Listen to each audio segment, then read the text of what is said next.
Opie and Dopey. Two guys that hate each other. Just shut your mouth. I hate them. Shut up. Don't be unkind. Shut up, bitch. Oh, very nice. Shut the fuck up. You're a fine bunch of bullies, aren't you?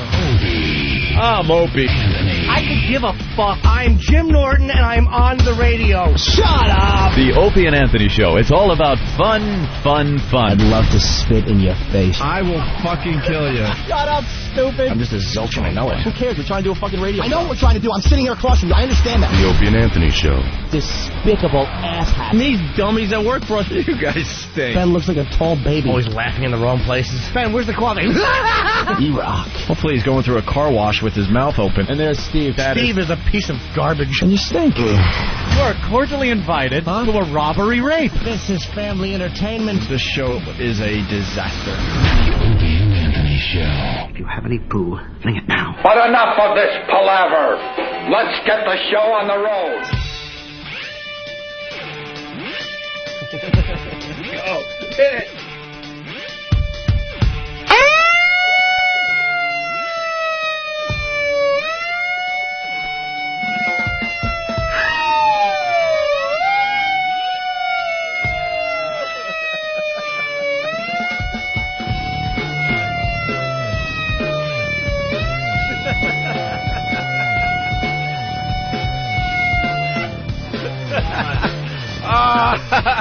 Oh, is that obnoxious? Hi, good morning, everybody. Good morning, good morning. It's the Opie and Anthony Show ready to broadcast.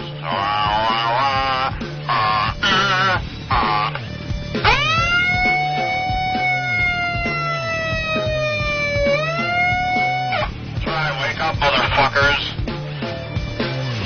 Wow. You're right. That is obnoxious. What the hell? That fits my mood for the day. This is the Opie and Anthony program on XM Satellite Radio. No, it's On XM Satellite Radio.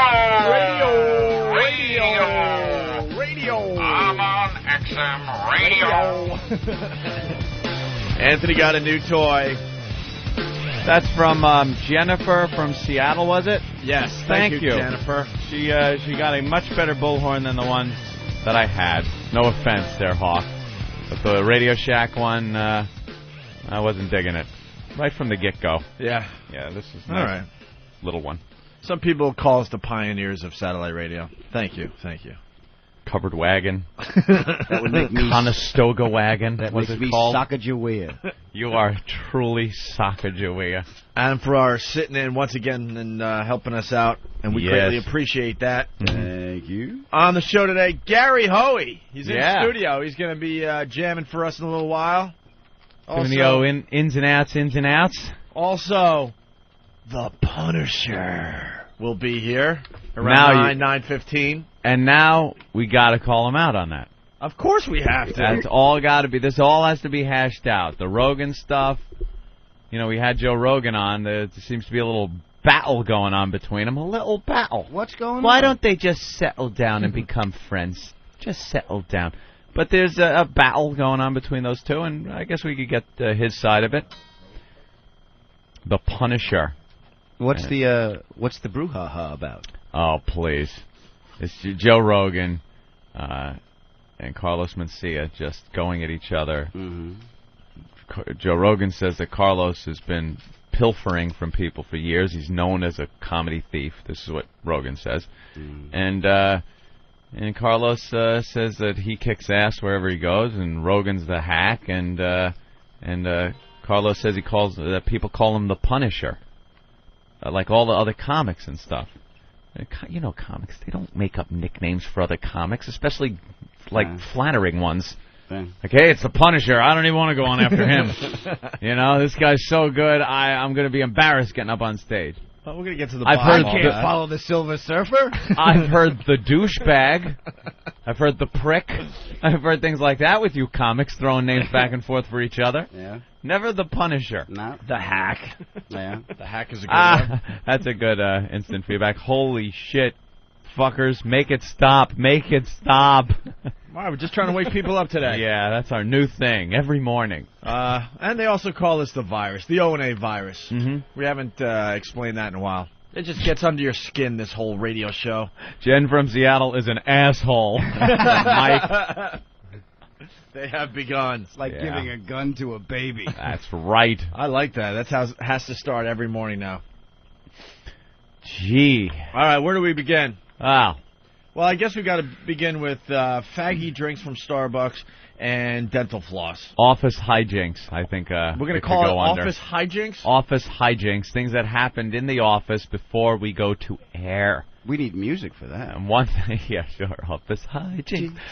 One thing was Hawk. He got a beverage from Starbucks. Now that normally sounds like nothing. Happens every day, doesn't it? I don't know what the hell's going on with Starbucks. I remember the days when you could just get coffee. No, it's not like that anymore. And every once in a while they would give you an iced coffee. Uh-huh. It was either hot coffee or iced coffee. That was pretty much it. And if you were getting iced coffee, whoo, you were a rebel. You were crazy. You're crazy, because everyone just wants that cup of joe in the morning. And what did you order there, Hawk? I got a strawberry frappuccino. Is that what you asked for? Yeah. Oh, okay. So you asked for the faggiest drinks from Starbucks. Oh, my God. The color, everything. All of a sudden, the order from Starbucks comes in, and there's like 4 or 5 normal beverages, just regular coffee and iced Bill, the coffee. intern, brought it, so it was here in like 3.6 seconds. Right. Bill is an amazing, he's worker. like Chinese takeout. Yep. Well, when you smoke crystal meth when you first get up in the morning, you can get a lot done. So, do you smoke crystal meth? I don't know. Just snort it. Sorry. I guess I've never had crystal meth. Well, just showed everyone that. It's like snorting a pincushion. Really hurts. If you didn't get that. All right, so so the beverages arrived from Starbucks, and Eric's had the Q top because that oversized bubble planetarium gumball machine dome thing that they put on. Filled with sperm. There's so much goodness, it doesn't even fit in a cup. So, yeah, that's to cover up the whipped cream. Have to add to the top of the drink, and a little cherry sauce or a little cherry. There's something on top of that. It's strawberry, probably. It was more strawberry goodness. Yeah, that's the first time they've done that. Usually it's just the whipped cream on top. Oh, really? Yeah. Well, there's all kinds of strawberry goop in there over it. They usually serve that drink in a tube with a rodent in it. It was a little shocking to see. Everybody's just got their basic cups of coffee, but you were there with this special. You were actually having dessert at 6:45 in the morning. Is pretty much what that is. It's dessert. Yeah, it's like getting a sundae. His diet is fucked up. Between all the mayonnaise and the frappies. Yeah. I've been good with the mayonnaise. No, you haven't. Yes, I have. Stop it. Every day you eat some kind of sandwich and there's mayo on it. Is this true? Yes. Chicken salad has mayonnaise in it. Chicken salad is horrible with that. You think it's good because it's chicken, but there's so much mayo on there. It's too much mayo for you. What was your cholesterol last time you had it checked? Well, it was in the high 200s. High 2s? Sell. And you're still in your 20s, right? Wow. Holy crap. You gotta watch that shit, bro. Like 250 It'll bite you in the ass. Come back and bite you. 250? Yeah. Nah. Not far. 250. What's it supposed to be? Jesus. I don't know, a buck something would be nice. A buck and change for your cholesterol? Yeah, a buck and change. And your temperature's what, 98? It's supposed to be anything under 2 is all right, but you're supposed to be down into mid 1s, things like that. Are pretty good. I'm way lower than 150. Where are you? Way low. Really? Like 130. 130? Something around there. That's a good one. Anywhere 150 is good. 140. You're gonna get. What do they make at Starbucks? Do they have the Lipitor Frappuccino for you? Perhaps. I'll have the Frappuccino and a rib spreader. And it kind of sucks because his faggy Starbucks drink took the attention away from Anthony, who was destroying his area this morning. Well, you all know me. First of all, when are we getting rid of everybody else? Didn't they promise that in July? They promised that all the cubicles... Then they promised August, end of summer. Sorry, Anthony. Yeah, all the cubicles would be gone, and we would start construction of our real cool hangout club atmosphere broadcast center. Stripper pole. It's a place for bands to set up. so people like Gary Hoey don't have to, plug into the PlayStation and through the television. Mars comes in and he's like, if you want to go from Gary to the TV, let me know. I got to flip this and switch. And we're like, any tinfoil? Yeah. So, at some point we want everything gone. We're going to have a nice, cool club atmosphere out there. Cool. It's going to be a lot of fun. It was supposed to happen already. It was supposed to happen already, but instead we're squashed into a glass office. We got the glass office, which on Anthony the door. and I gave up our private offices for Ron and Fez. Yeah, assuming that they were going to take care of this whole mess. Mm-hmm. So now we're all squished into the glass office, and it's getting a little too close for comfort. Little tight, let's say. Now Ron and Fez have their own office. By the way, Eric Logan now says it'll happen early next year. Oh, now it's early next year. Well, it's already the end. We're yeah, but when they quarter. say that, how about let's start it late this year? How about we start now? Right. We've been around long Even enough. Better. We've been here over a year officially. We've been around here long enough to know that everyone else in this space, in these cubicles, absolutely do nothing. Oh, they don't need that space. What do they do? Can we have some comfort level when we look people in the eyes at this place? You Can we have just a little bit of space to get back to the office. What the fuck do they do, though? I was just starting to hit it off with who? Our pal. Who? I don't even know their names. Who? Why is Big Kev used to be called the Oompa Loompa? Why does Big Kev have to whisper the name? Buddy. Buddy? Who's Buddy? I'm just hitting it off with Buddy now. He runs Frank's Place? Frank's Place. Frank's Place runs itself. No, but Buddy's cool. He's a fan of the show. It's dead guy music. We chit-chat, and now, you're making things uncomfortable.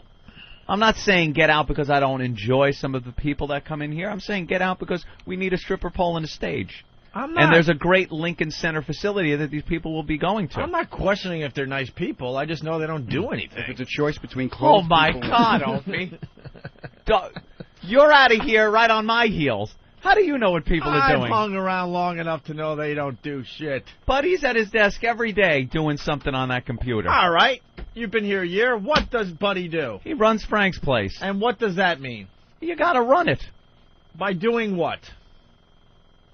Doing the job that takes what Buddy does to get Frank's music on Frank's Place. It's a master computer. It's a computer filled with music from dead guys. All right, look, I don't know what he does. All right, thank you. At least I'm being honest. I don't know, but he's a nice enough guy. What does the guy do that is like 2 cubicles over there? 2 straight up? Yeah, what does he do? Oh, that's the Broadway thing. Don't get me started. Who wants a Frappuccino? Anyway, the point we're trying to make, now Elo's saying that it's going to be early next year, which is like, what? This was supposed to happen already. This was promised to us. One of the many things promised to us. And I have, let me make this straight, I have no problem with Ron and Fez. I love the guys. I love their show. They're friends. Always will be. Have been for years. Their staff, on the other hand, are fuckwads that are liars and thieves. They are liars and thieves. And they come into our office, even though it says no one, I don't know what the sign says. What does the sign say? It says Opie and Anthony personnel only in here, allowed. Why are they using our office? We already gave up I don't know. our offices. I don't know. They have, Ron and Fez have an office. They should be able to use that, whatever computers they need in there, everything. There shouldn't be a reason they have to come into our office. If, by chance, there is something in our office that they need, they should make a phone call or ask or something, but it is run in there, pillage, and run out. It's like that video. I'm playing Rome, that game Rome. Oh, it's just like that. They run in, pillage the village, take what they can, and leave, and then lie about it. You motherfuckers! Their staff are liars and thieves, and this hasn't stopped. We got a picture of Paul, one of their interns, on my computer, which, basically wouldn't be a big deal. But that's just the start of it, because then shit gets fucked up all over my desk, and that was proven today. Today, I sit down.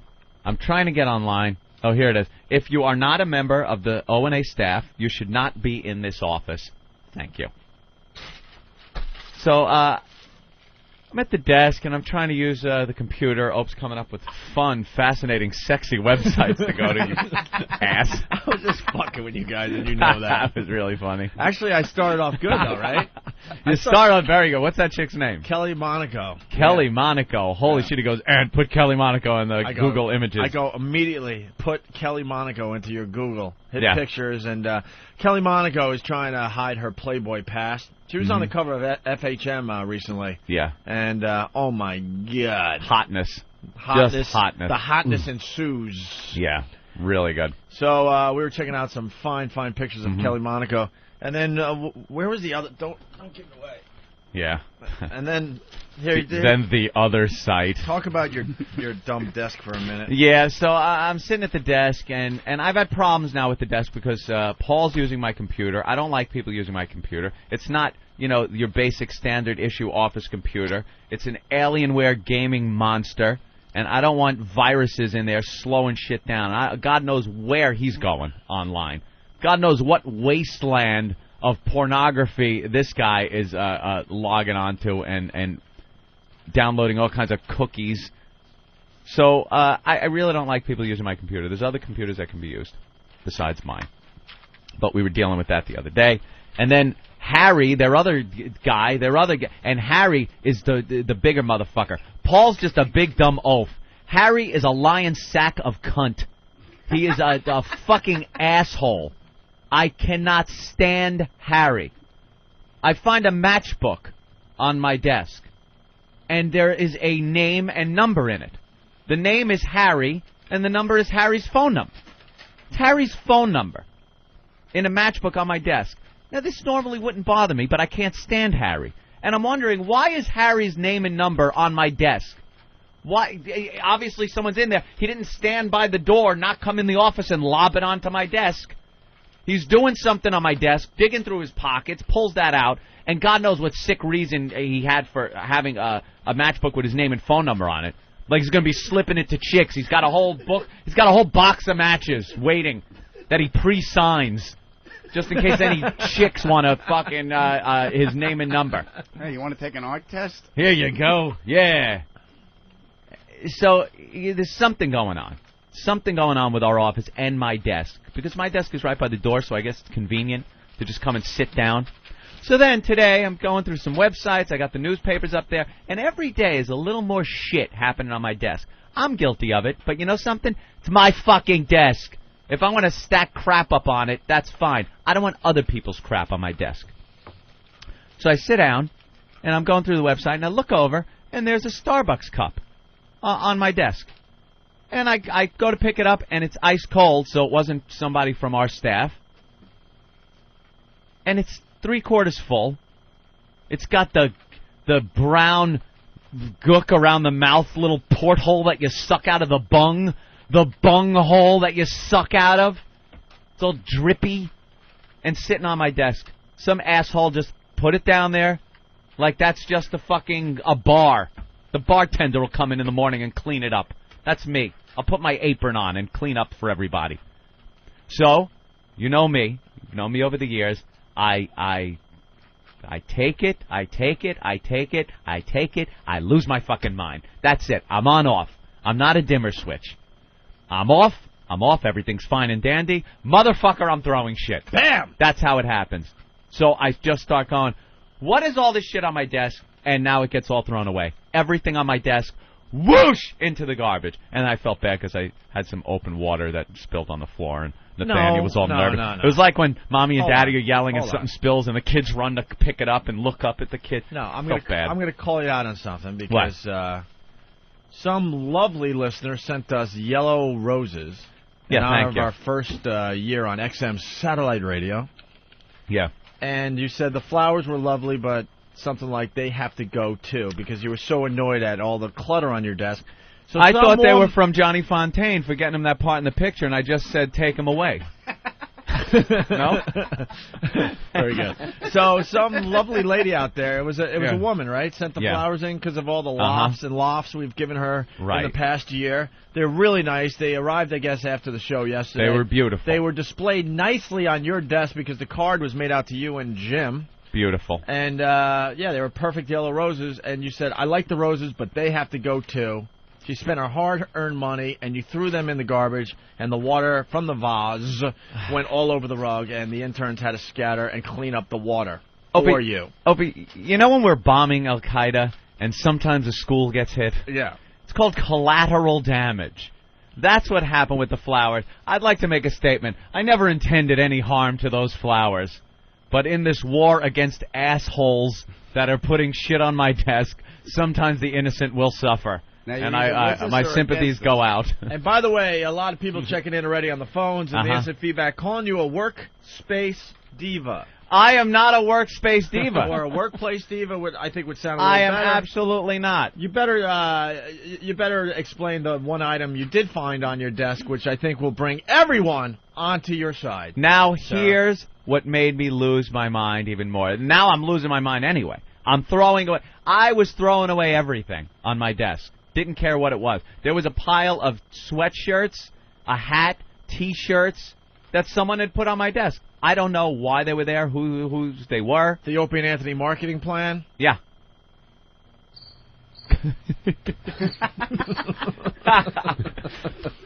Those all went in the garbage. Everything went in the garbage off of my desk. Yeah. Because I knew nothing on that desk except the computer and keyboard and mouse and joystick were important to me. Everything else was garbage, and it went in the garbage. So I pick up some of the garbage and throw it in the desk, and I look, and to my horror, just to the left of my keyboard is one of those flossing sticks. You ever see these things? They're plastic, single-use floss, dental floss stuff.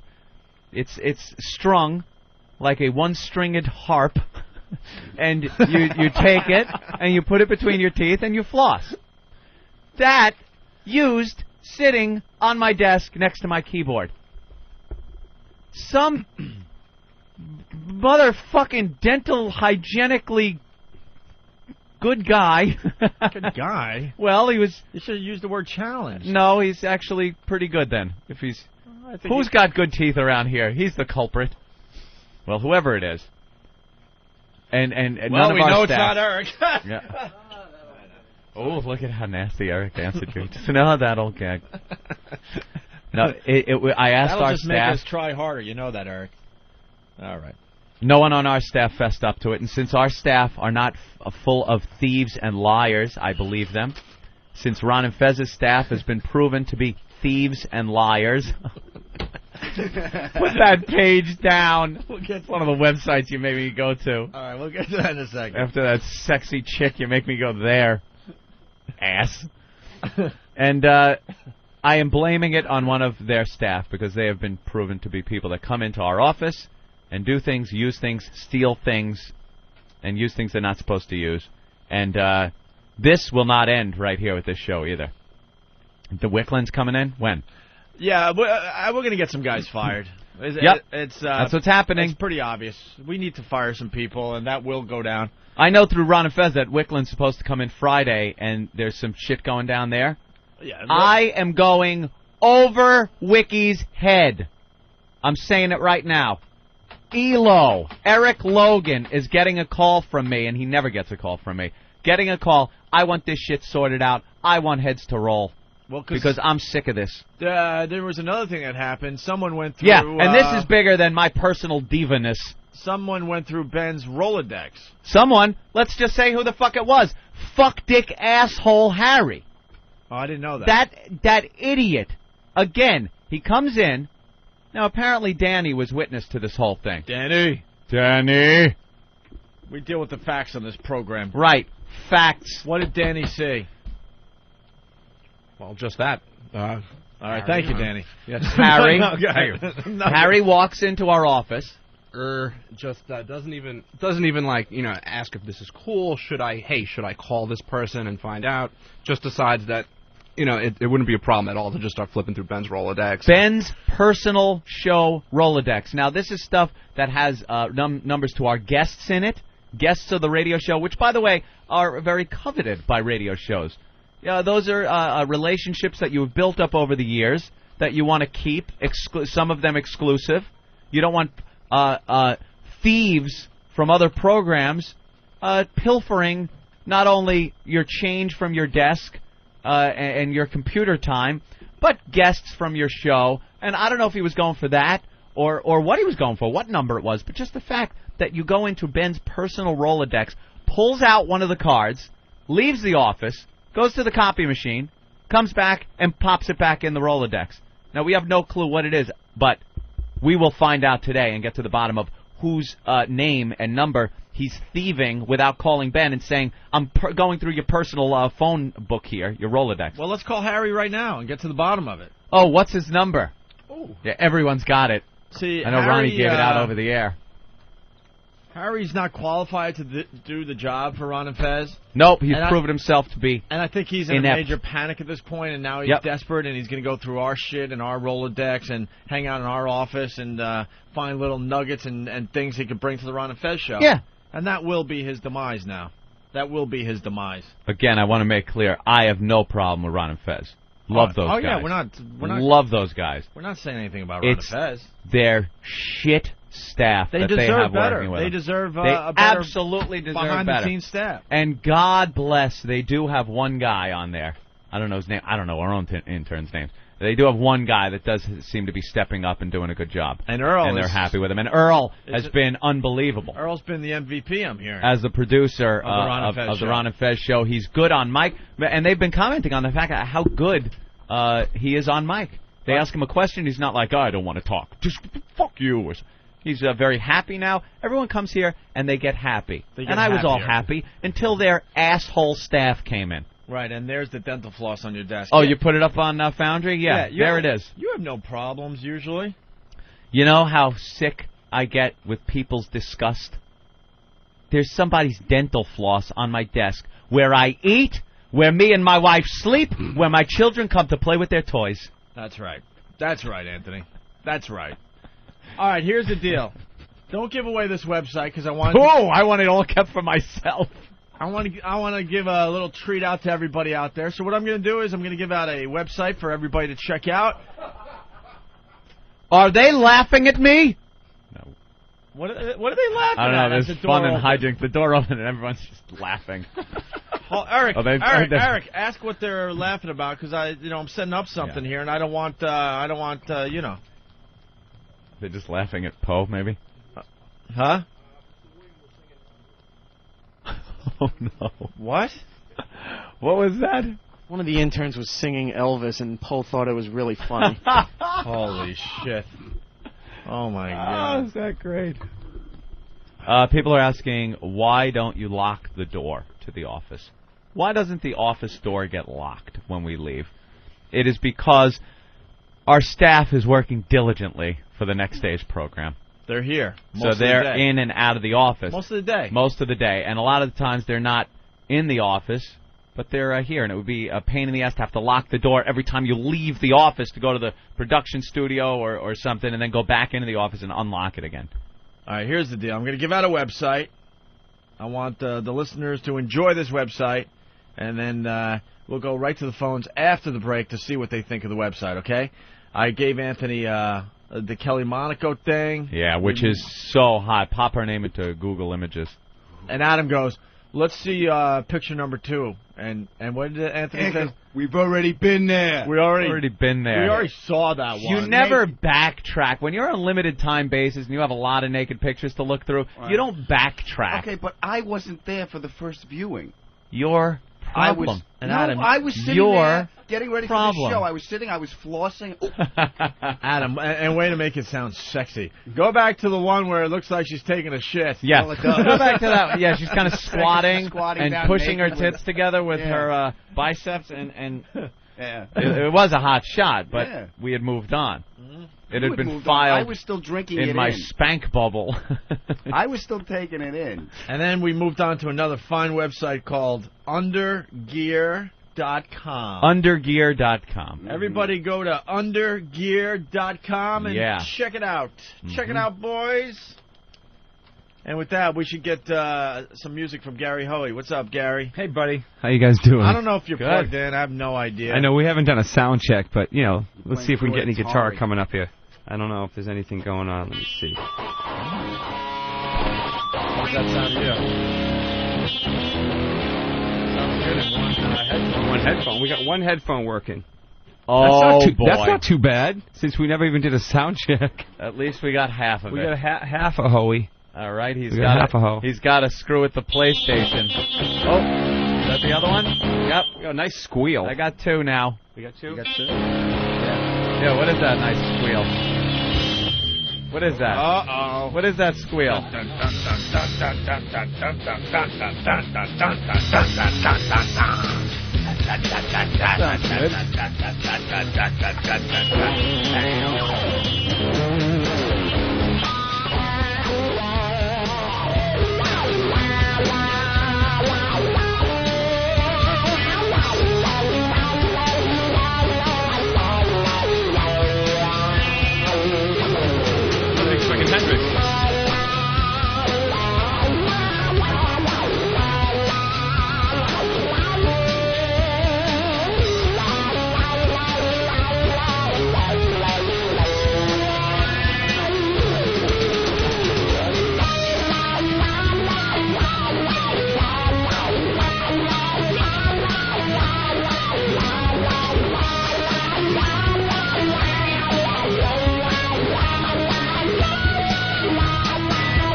Very good. Gary Hoey in the house today. Even with the squeal, yeah. We're working with it, man. You were trying to make it musical like Hendrix did. Yeah, you know? It worked. Wow, that rocks, good. Hey, can someone print out the instant feedback? Oh, really? Oh, my God. Are they really getting brutal? It worked perfectly.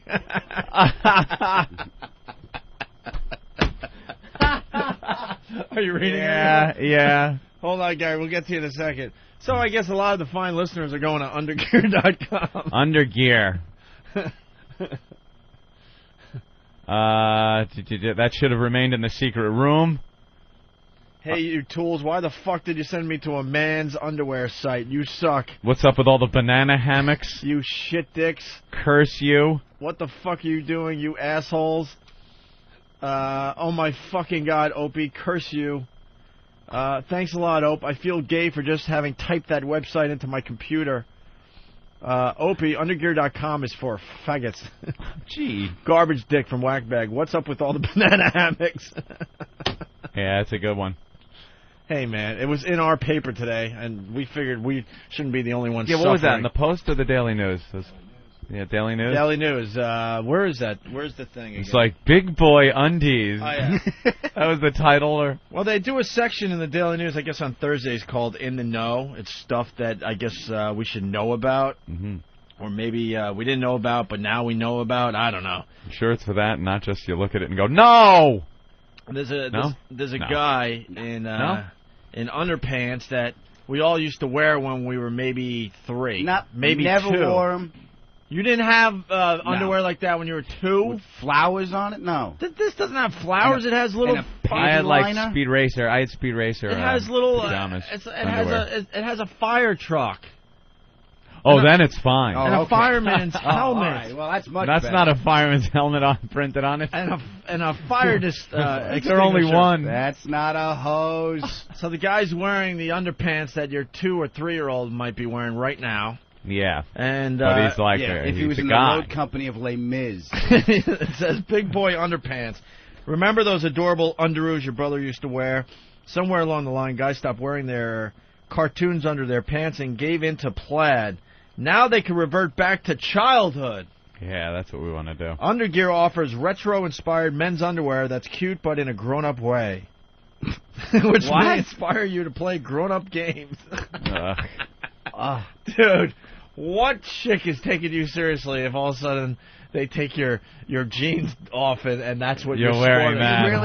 You really think a chick is going to see that underwear? Well, I guess. I guess you might be That's right on for that your one, Frappuccino drinkers right there. Grant Wyman here from Dairy Mart saying, my computer needs a robe, is what he said after popping up that wonderful site, Undergear.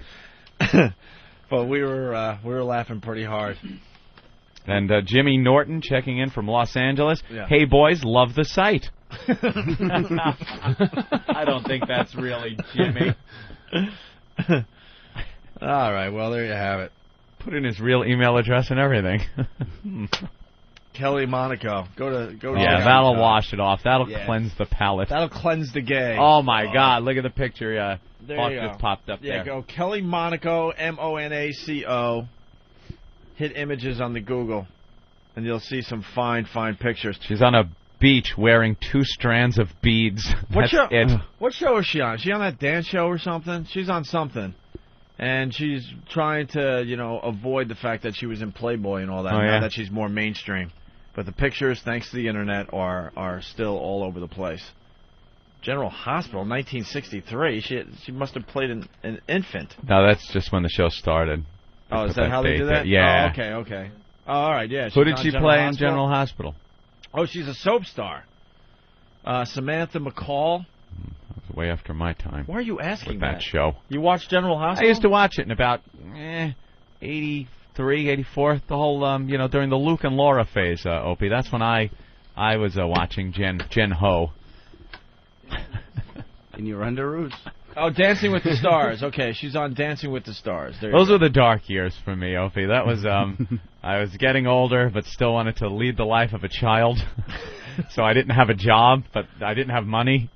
And I was living with various friends in their houses and stuff. And you guys all had your underoos on? And, underoos, of course. And sat around and watched General Hospital. Of course, you had to watch General Hospital. My job, to actually earn my keep in one of my friends' houses, I had to clean up.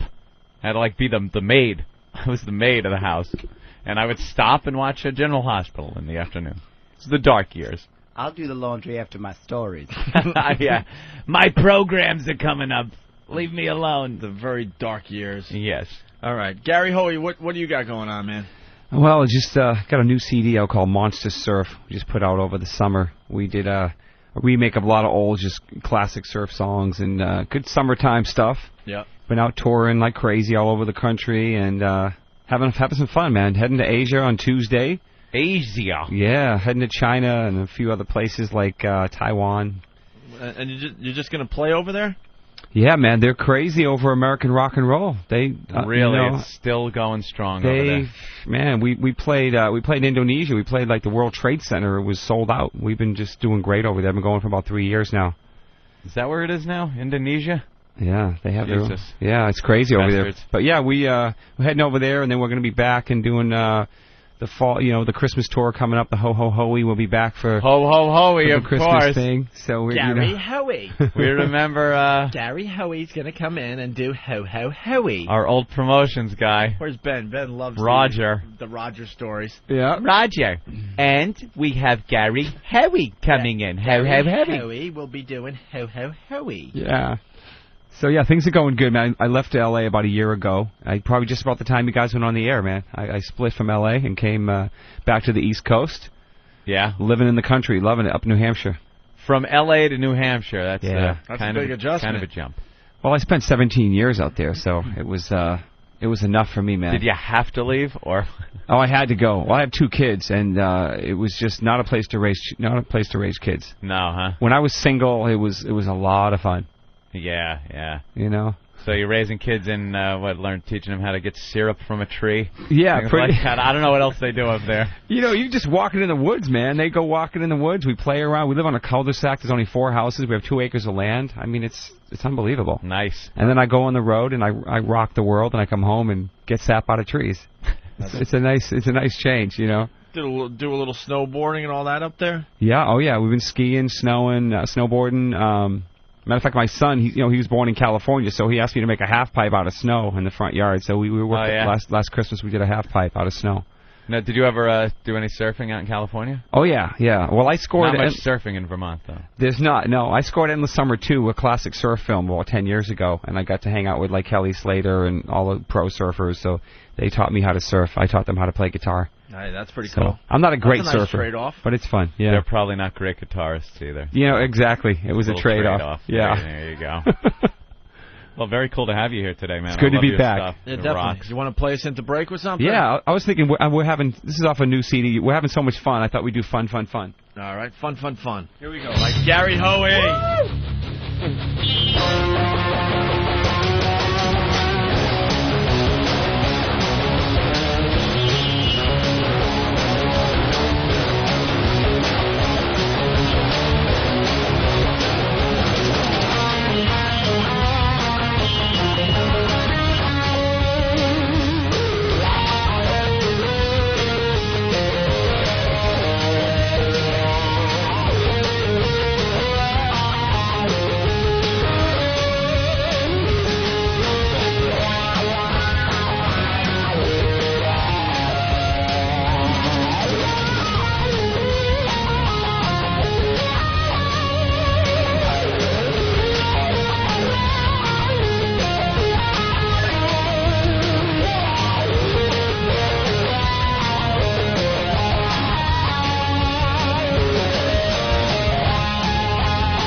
Come on, Gary Hoey live in studio today. That is great.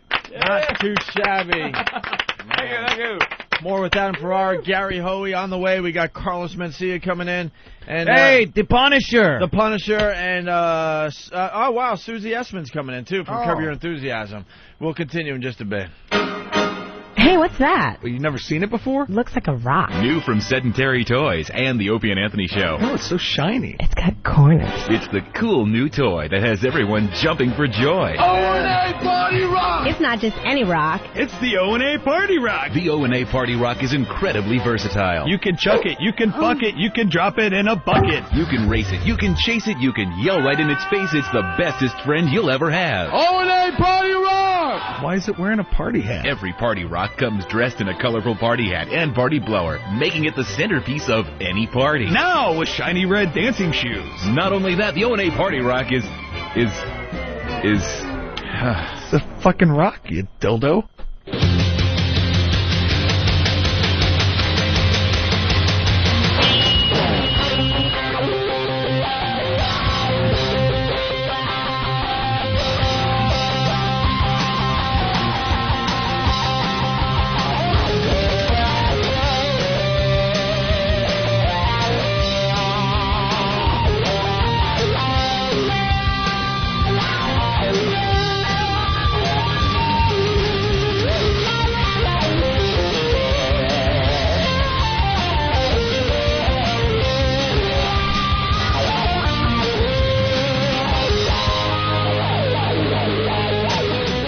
And we're back with the Opie and Anthony program. Rock. Gary Hoey in studio today, taking us in and out of break.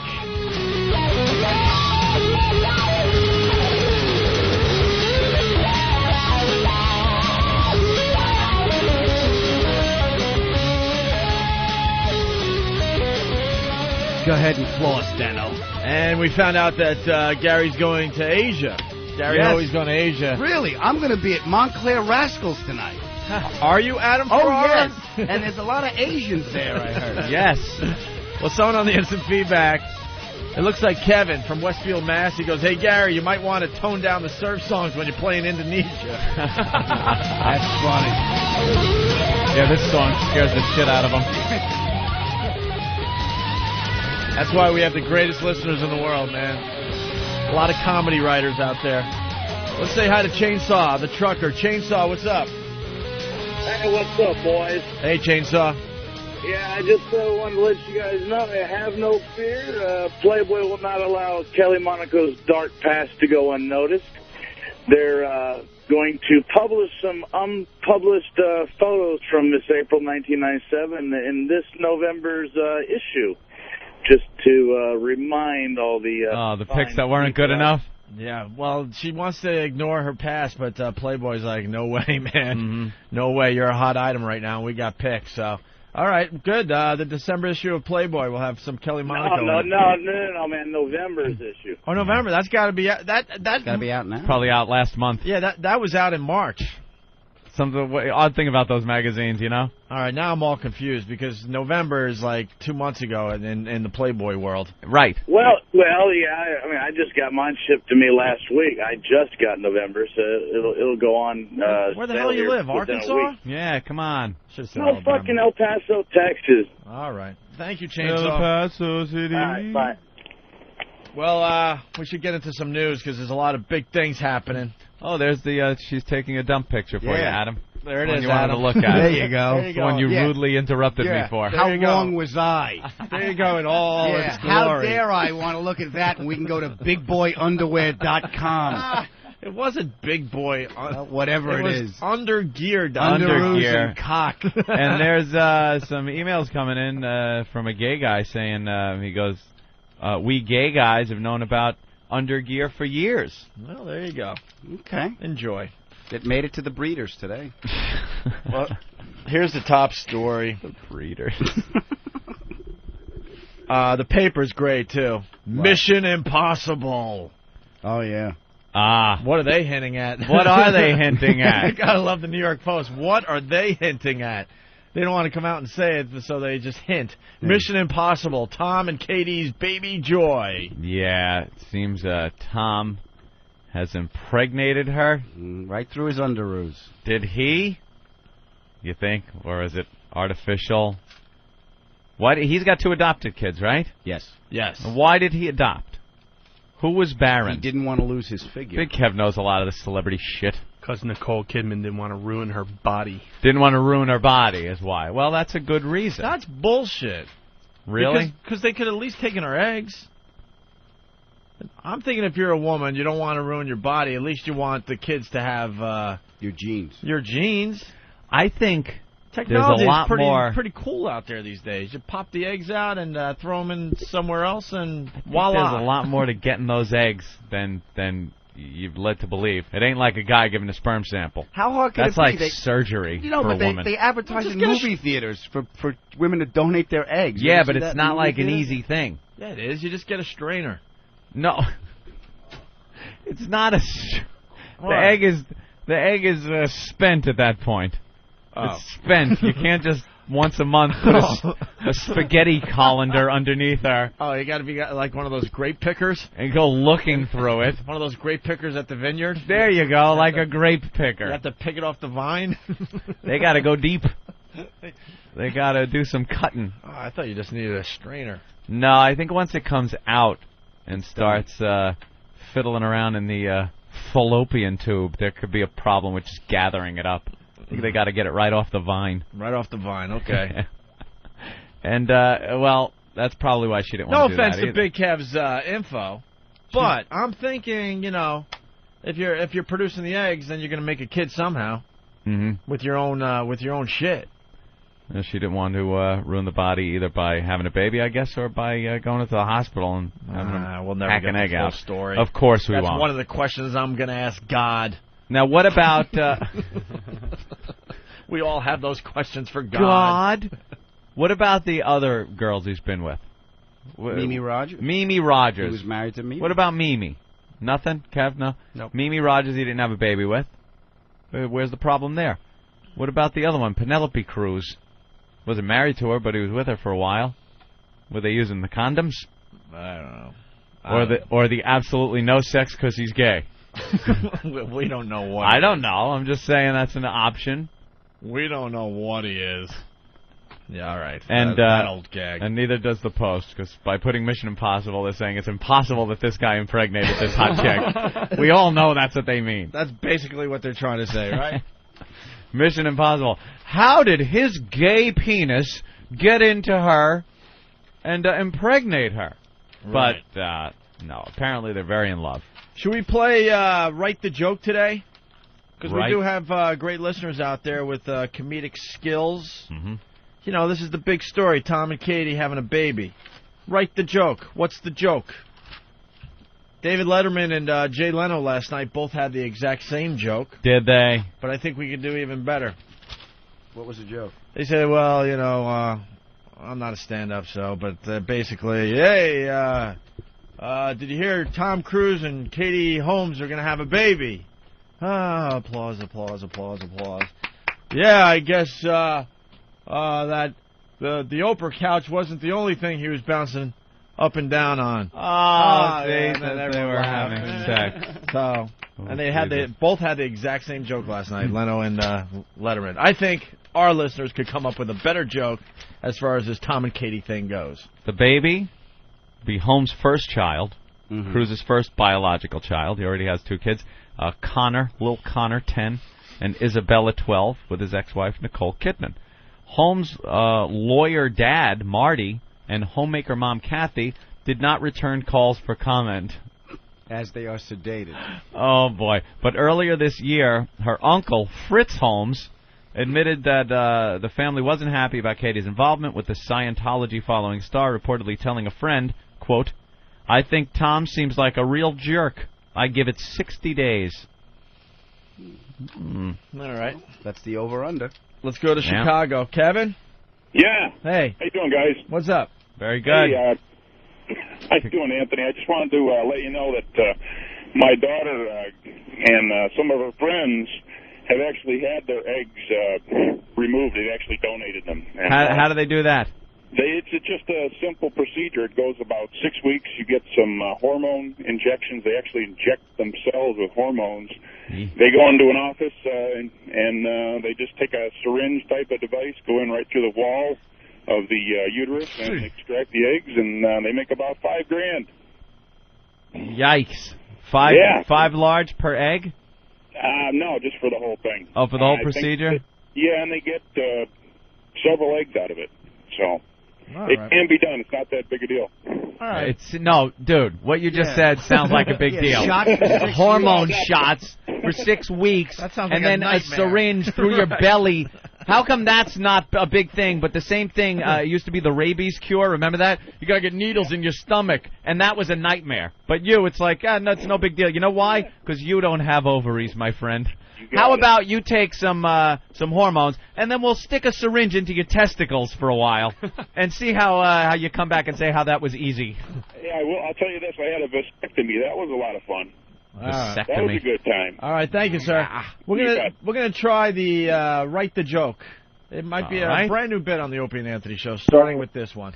Let's say hi to Mouse the trucker. Mouse. Yes, sir. Hey, man. How you boys doing? Are you gonna try the joke? Yeah, he got her pregnant because she wore a Rob Thomas mask. Hey ho! It's very funny. We need the. I don't have a rim shot. I don't think I have a rim shot. Yeah, we need a rim shot. You got a rim shot now? How could we be a wacky radio show with no rim shot? Derek will find a rim shot for us, okay? If we're gonna play write the joke, I we bet need a Tom rim shot. Cruise has a rim shot. Hey! How come I'm looking for a rim shot and I found the timpani drum roll I was looking for the other day, and I found it in 2 seconds looking for the rim shot? All right, Mouse, thank you. Bastards. You write the joke on the Opie and Anthony program. Lori, Wisconsin, what's up? Well, I don't have a joke. I know why he didn't get Mimi Rogers pregnant. Why? Well, according to her, they quit having sex because he had to purify his cock. What? Say that again. I think I know that's Say it really again hot. with the Wisconsin accent. Yeah, please say that again, Lori. According to Mimi, they quit having sex because Tom needed to purify his cock. All right. She's a lady. That makes sense. All right, rocks. Thank So, you. Is that a Scientology thing, I guess? You got to go through purification? I guess. You'll have some thetans in your penis? Put a little captain's hat on the end of your dick. Got to get rid of them? And when you're in Scientology, I guess you can't use, painkillers when you're giving birth? No. No? So, good luck to you. Good luck, Katie. Good luck. I don't think she's as deep into this Scientology thing as Tom is. No. I think she's just trying to be a trooper about it, but I think she thinks it's a little kooky. All right, we got some audio. Katie and Tom having a baby. Back here in Times Square, the talk is about great expectations in Hollywood. Tom Cruise and fiancée Katie Holmes expecting a baby. It caps the whirlwind romance, making headlines from the start. And ABC's Heather Nauert has the latest. It's been only 6 months since Tom Cruise announced to the world that he'd met an incredible woman. The love match between Tom and Katie Holmes has been fast and furious. And now the engaged couple has even more exciting news. Tom's sister Leanne told ABC News that the 26-year-old actress is pregnant. Katie's feeling just fine, according to People magazine, which broke the story. Katie has been feeling great, and that she's actually been very active. On the weekends when Tom has off, they've been biking and they've been hiking and really enjoying quality family time. So right now, the pregnancy has not slowed her down thus far. He's doing a lot of activities. Jeez. Biking, hiking, anything to get his mind off what he had to do to get her pregnant. Biking, oh hiking. My God, let's not remember that. It was horrible. I don't hear any activities that involve the bedroom. Rogers once told Playboy she split from Cruise in 1990 because he had stopped having sex with her because he thought of becoming a monk and needed to purify his instrument. She later insisted she had been joking. All right. I'm sure after Cruise's lawyers pounded down her door. Right. Let's say hi to Dugout Doug. You write the joke on the Opie and Anthony program. Yes, Doug. Hey, guys, this is something cheesy one of the late-night guys would say. Hey, he's having a child with Katie, so he could be the father and the grandfather at the same time. Hold on, I'm trying to sort it out. Yeah. Oh, my God. I like this delivery, though. The delivery saved it. Well, it's supposed to be a fucking Letterman joke. All right, the hacky but I don't even late-night understand delivery was good. Where was it going? The fact that She's so young. Old and she's young. Yeah. Father and grandfather at the same You know, time. when I suck on purpose. Now I'm punching the fuck out. All right, thank you, Doug. Let's go to Miami. John? Yeah. Katie Holmes is the first woman ever to be impregnated through anal sex. Faggot motherfucker. Well, all right, we're playing You Write the Joke. Oh, my Some will be God. bombs. Oof. Holy crap. All right, here's some more audio. She'll need her energy. She still has a wedding to plan. Cruz, an active Scientologist, reportedly wants to get married here at the Scientology Celebrity Center in Hollywood, a mysterious and secretive place. Ooh. Meanwhile, Holmes, raised a Catholic and now a Scientologist, is rumored to want to get married on a beach in Mexico. To a guy. From the beginning, there was speculation they would marry. Marriage. Yeah. It's exciting. It's exciting. It makes me smile. He's the most amazing man in the whole world. Since the beginning of this very public romance, questions have been raised about how real this made-for-the-cameras relationship is. A baby may finally put those questions to rest. No. In Hollywood, there's always going to be speculation. There are always going to be conspiracy theorists. But right now, these two are welcoming a child into the world, and everyone's pretty excited for them. For Good Morning America, Heather Nauert, ABC News, Los Angeles. They seem very, very happy, and we wish them both all the best. No, we don't. Katie Holmes has lost all her hotness. All the hotness has been drained out of her by him. And now getting her pregnant was the last straw. That's it. What was that movie where she was leaning against the car naked? Oh, it was fantastic. The Gift? The Gift, of course. Look at her in The Gift. That was the pinnacle of her hotness. Oh, there's the picture. I did call this. Gary Hoey's got to take a look, right? That's Katie Holmes. That's the Katie Holmes. That's Katie Holmes. Right. Not the smiling, dopey-looking Katie with a baby in her. Confused scarecrow. I did call this. Yes, thank you, Andy in Ohio. What is that? When Tom went on his rant on his That's new Mimi girl, Rod- you said once the Tom hype went away, he would come out and say, we're going to have a baby. I did say that at the time. Yes, you did. As soon as that hype died down. Let me see the Mimi picture Go back again. to Mimi Rogers. No, we've already looked at that. Oh, boy. Wow. Oh, my God, what happened? What year is that? 2004. Oh, boy. And wow. There's It's got silly putty body. Really is. Wow, and there's a lot of girls out there that wish their boobs were bigger. Really. What's going on above her mound? That's what they call a bunt, Anthony. No, it looks darker. Yeah. Like, is it almost from a here? It hair looks like thing. a C-section. Well, you know, if there's shade, the moss grows a little thicker.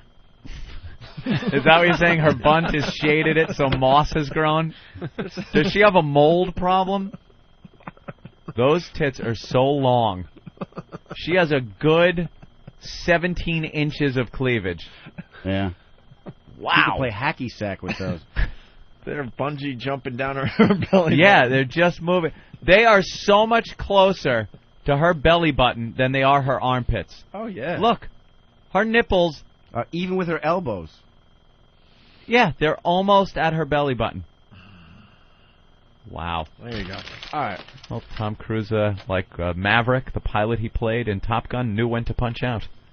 He saw that happening, saw the disaster, saw that body flaming out, going into a flat spin, and he punched out. Sure, Goose cracked his head on the canopy, but look who he's fucking now. Do you guys want to play You Write the Joke or what? Of course. All right, we need a cute little, You Write the Joke. Steve will work on some. Let's say hi to Mike in Jersey. Mike, what's up? Hey, boys. Hey. Cruz is so far in the closet, the baby's going to come out smelling like mothballs. All right. Well, we didn't say you write the brilliant joke. Well, at least it's a joke and a joke. All right. Out. See ya. And we got to play this now until we get a really good one. So, Chris, you write the joke. Hey, how are you? Hey. Hey, what did Tom's baby son, what were his first words? What? I think that is.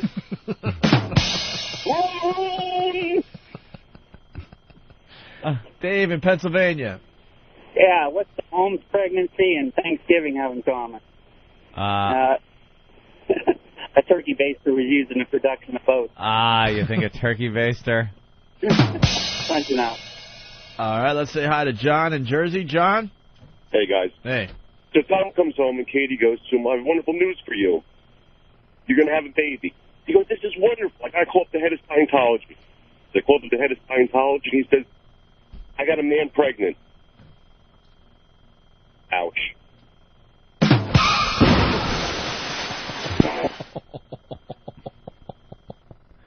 A lot of variations on this one, but there's a movie coming out about him getting her pregnant. Yeah. It's called Eyes Tight Shut.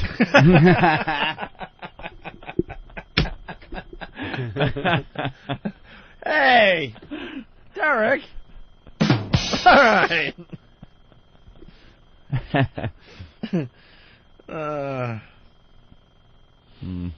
Tom Cruise trying to impregnate Katie Holmes was like War of the Womb. War of the Womb. Jesus, henchman. Now I'm going to have to go to Internet Movie Database. Bastards. It has begun. Let's see.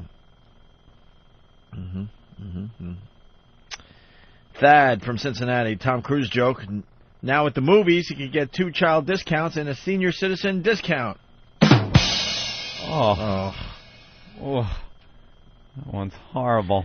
Kevin from Westfield. The pregnancy was accidental. Katie was just using Tom's mouthwash for a douche. Holy cow. Who saw that coming? Very nice. He got Katie Holmes pregnant, but he's in his heart, he's really just looking for the remake of A Few Good Men.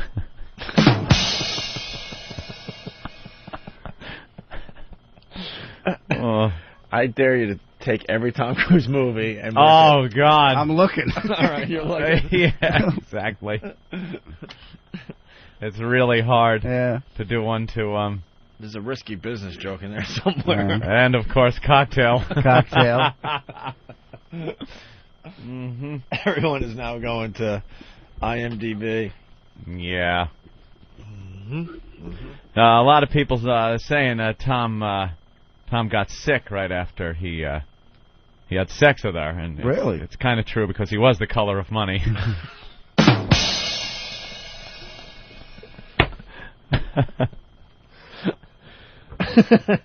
These are the jokes you wish your late night guy would tell. Right after he had sex with her, where did he go? I don't know, where? Far and away. Far and away.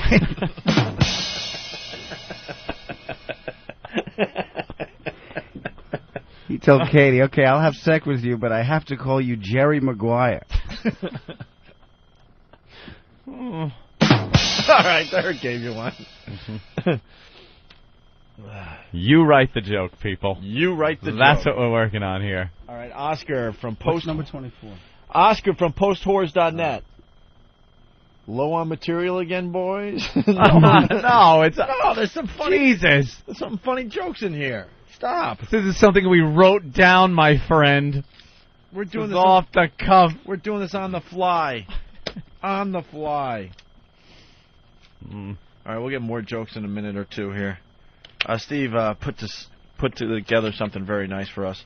You know Al Jorgensen, lead singer of Ministry? Of course. We had him in as a guest. He told us a fascinating tour bus story. He lost a toe, almost lost an arm. As a madman. Blew up a tour bus. Mm-hmm. I think this is the tour bus story. He's going to call us very soon to talk about what he did in Japan, I guess. Uh-huh. It's another new feature we're doing on the show, Stories with Al Jorgensen. But Steve put together this. Gather around the campfire, kids, and toast yourself a marshmallow. Settle in for another tall tale from your old Uncle Al Jorgensen. You blowed up your tour bus? Well, yeah. And now what happened? Okay. So, first, I have to preface this by saying when I was in Nashville, Tennessee on the Lollapalooza tour, back in 93, kids. Anyways. So this toothless old man at this truck stop where we go in and shop their sunglasses. It's like, hey, you guys want to buy some fireworks? I'm like, yeah. And I bought this what looked like a bazooka. I mean, it was like 6 feet long metal tube. All right, and I forgot about it. I set it up on there, and then Gibby Haynes from the Butthole Surfers was traveling with us for a while too. So Gibby got into our M80 supply that we usually throw at each other. So Gibby's like, hey, man, let's light these up in the bus. I'm like, oh, that is so lame, man. We do that every day. What's wrong with you? Here, I remember. I got this 6-foot pyro on here. So in the back of the bus, we light the thing. No. And this thing, the guy told me, I remember the toothless guy told me it's supposed to make like a pirate ship in the air or something. It's supposed to make this galleon with multicolored So we light the thing in the bus while we're rolling down the highway between Houston and Dallas, right? So we light it, and I'm laughing. I'm thinking, all right, we're going to put it out, okay? I'll light it and just freak everyone out a little bit. Greg, just gets down on one knee at the very back of the bus and aims it for the front of the bus. That's all you can do. Booyah! The thing goes off, pellets bounce up the door and catch every bunk on fire. All right? And the great thing about this is every fire was a different color. Because this thing... It was so psychedelic. Well, we're done spinning yarns today, kids, and it's a good thing, too, because I gotta go dig a hole and poop in it. Come back soon for another tall tale from your old Uncle Al Jorgensen. Yeah, I like that. And we're going to have news stories from Al Jorgensen in the very near future. You write the joke. Want to keep trying this, Anthony? Yeah, give it a whirl. All right, let's say hi to Randy in New Mexico. Randy! Yo! What's up, Randy? Not much. All right. Tom Cruise could not have possibly fathered this child. Like everything else he's done difficult in his movies, he used to stand in. Well, it's a joke. All right, Brian in D.C. Brian? Hey, guys, my first time getting on the air, so I got to say I'm Brian Hughes, and I'm on the radio. Okay, Katie Holmes goes to Tom Cruise, says, hey, great news, we're going to have a baby. Tom Cruise says, oh, that's fantastic. And she goes, not you. Nothing. Yeah. All right. See you guys. All right. It was your first time, though, so we'll give you a little slack there. I like watching something run its course, don't you? Yes, sure. Mandy from Milwaukee writes, apparently Tom Cruise is one of those guys that don't mind asking for directions. That wasn't the punchline. That wasn't done yet. That was the big setup. Holy shit. It was directions. It wasn't like a... All right. Apparently Tom Cruise is... I'll try it differently. Apparently Tom Cruise is one of those guys that don't mind asking for directions because Katie had to direct him to the right hole. There it is. George from Philly, what did Tom say when Katie told him she was pregnant? Who's the father? And... Stank on Hang Down from whackbag.com. What does Tom Cruise's baby and Scientology have in common, Anthony? What? They are both bullshit reasons for a tax break. All right, that's not bad. That's not bad. All right. All right. We have Susie Essman. She's outside, ready to come into the studio from Curb Your Enthusiasm. We should take a quick break and get to her next. All right. How's that sound? Good. But now I've just been handed more jokes. Caulfield from Whackbag. Tom got Katie pregnant because she didn't want to wait for her life to be over. The Dawson's Creek song. Okay. Right. I don't want to... Case from Whackbag. Horrible. Katie is having a baby because Tom has had sex with his last samurai. Oh. Holy crap. Awful. That is horrendous. Brian, posthorse.net. When they're at the delivery table, Tom will be yelling, "Show me the baby!" And if Tom was in a porn, it would be Gaze of Thunder. Gaze of Thunder. All right, that works. All right, let's say hi to Seth in Boston. Seth? Hey. Hey. I don't know, man. Adam's too quiet. These jokes are so bad, I'm actually missing Bob Kelly. Adam's a smart one. He's not going to jump in on this one. Adam Ferrara playing Rascals. Rascals. Starting tonight. Tonight, yeah. Through Sunday. Okay, and Gary Ho, you want to play us out of here for a little bit? Can I try a joke? Sure. Even though I'm on the show, it's probably going to stink, but Tom and Katie are having a baby because eventually everybody has to cruise homes. Cruise homes. Cruise you home. Cruise home. Not any worse than any of the other That ones. was terrible. I'll play guitar. How's that? Yeah, how about that? I'll keep my day job. All right, here we go. Are we up and running? We're up and running. Okay. All right. Where are we? Maybe not. Did I do something wrong? What happened? We were just hearing him. No guitar. Oh, no, we need guitar. Turn that thing. There it is. Here we go, baby. All right, here we go. Gary Hoey playing for us live today. Check this out for just a bit.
Like sand through the hourglass, so is the Oaday virus. I've been so annoyed as a Yankee fan. I used to love John Sterling. I thought he did some interesting color calls. Let's hurry. But he became a caricature of himself and began to annoy me so much. I used to love the guy. I think he actually calls a really good game. A lot of people disagree. I think he's very good. But when he does the home run calls, he gets so wrapped up in his own shtick. Yeah. Like it's not about you, douchebag. It is high, it is far, it is gone. At times, if you don't know where the ball's going, that makes sense. But when it becomes, it is high, it is far, right, is it gone? The sportscasters now want to be the stars, you know? Yeah. That's what it's all about. We get it. He could go. Oh, I understand the way, shithead. We could go. Oh, could he? Could he? He has a 20-yard lead on the guy chasing him. I think he's going to make it. He's got Christopher Reeve blown into a straw behind him. Right, trying to move his wheelchair to catch him. I think he's going to score. That's so good. It sort of takes away from those special moments. And it's like, I've just seen the tape. He goes, fucko. He made the fucko listen, Chris Berman. That is high. That is far. And when guys hit home runs, this is the worst. Like, if you guys were both up and you hit home runs, which you do in my eyes every day. Of course. Thanks, Jimmy. He would say they hit home runs, a back to back and a belly to belly. Dude.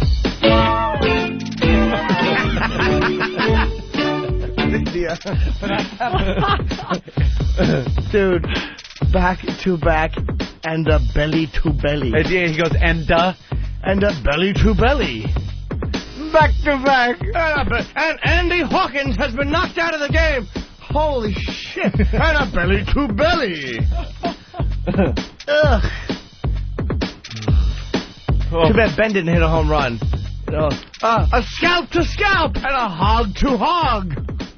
Lou Gehrig hits one. Oh, shaky running around the bases. It is high. It is far. It is gone. Ramon. Bring Bamtino a home run. And the hit, it is high. It is far. It is gone. Back to back and fixed belly to belly. Oh and stapled belly to belly.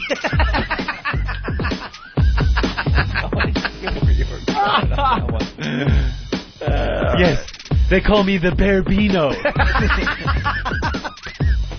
And Carlisi hits another bare bones home run. Opie and Anthony, the virus is spreading.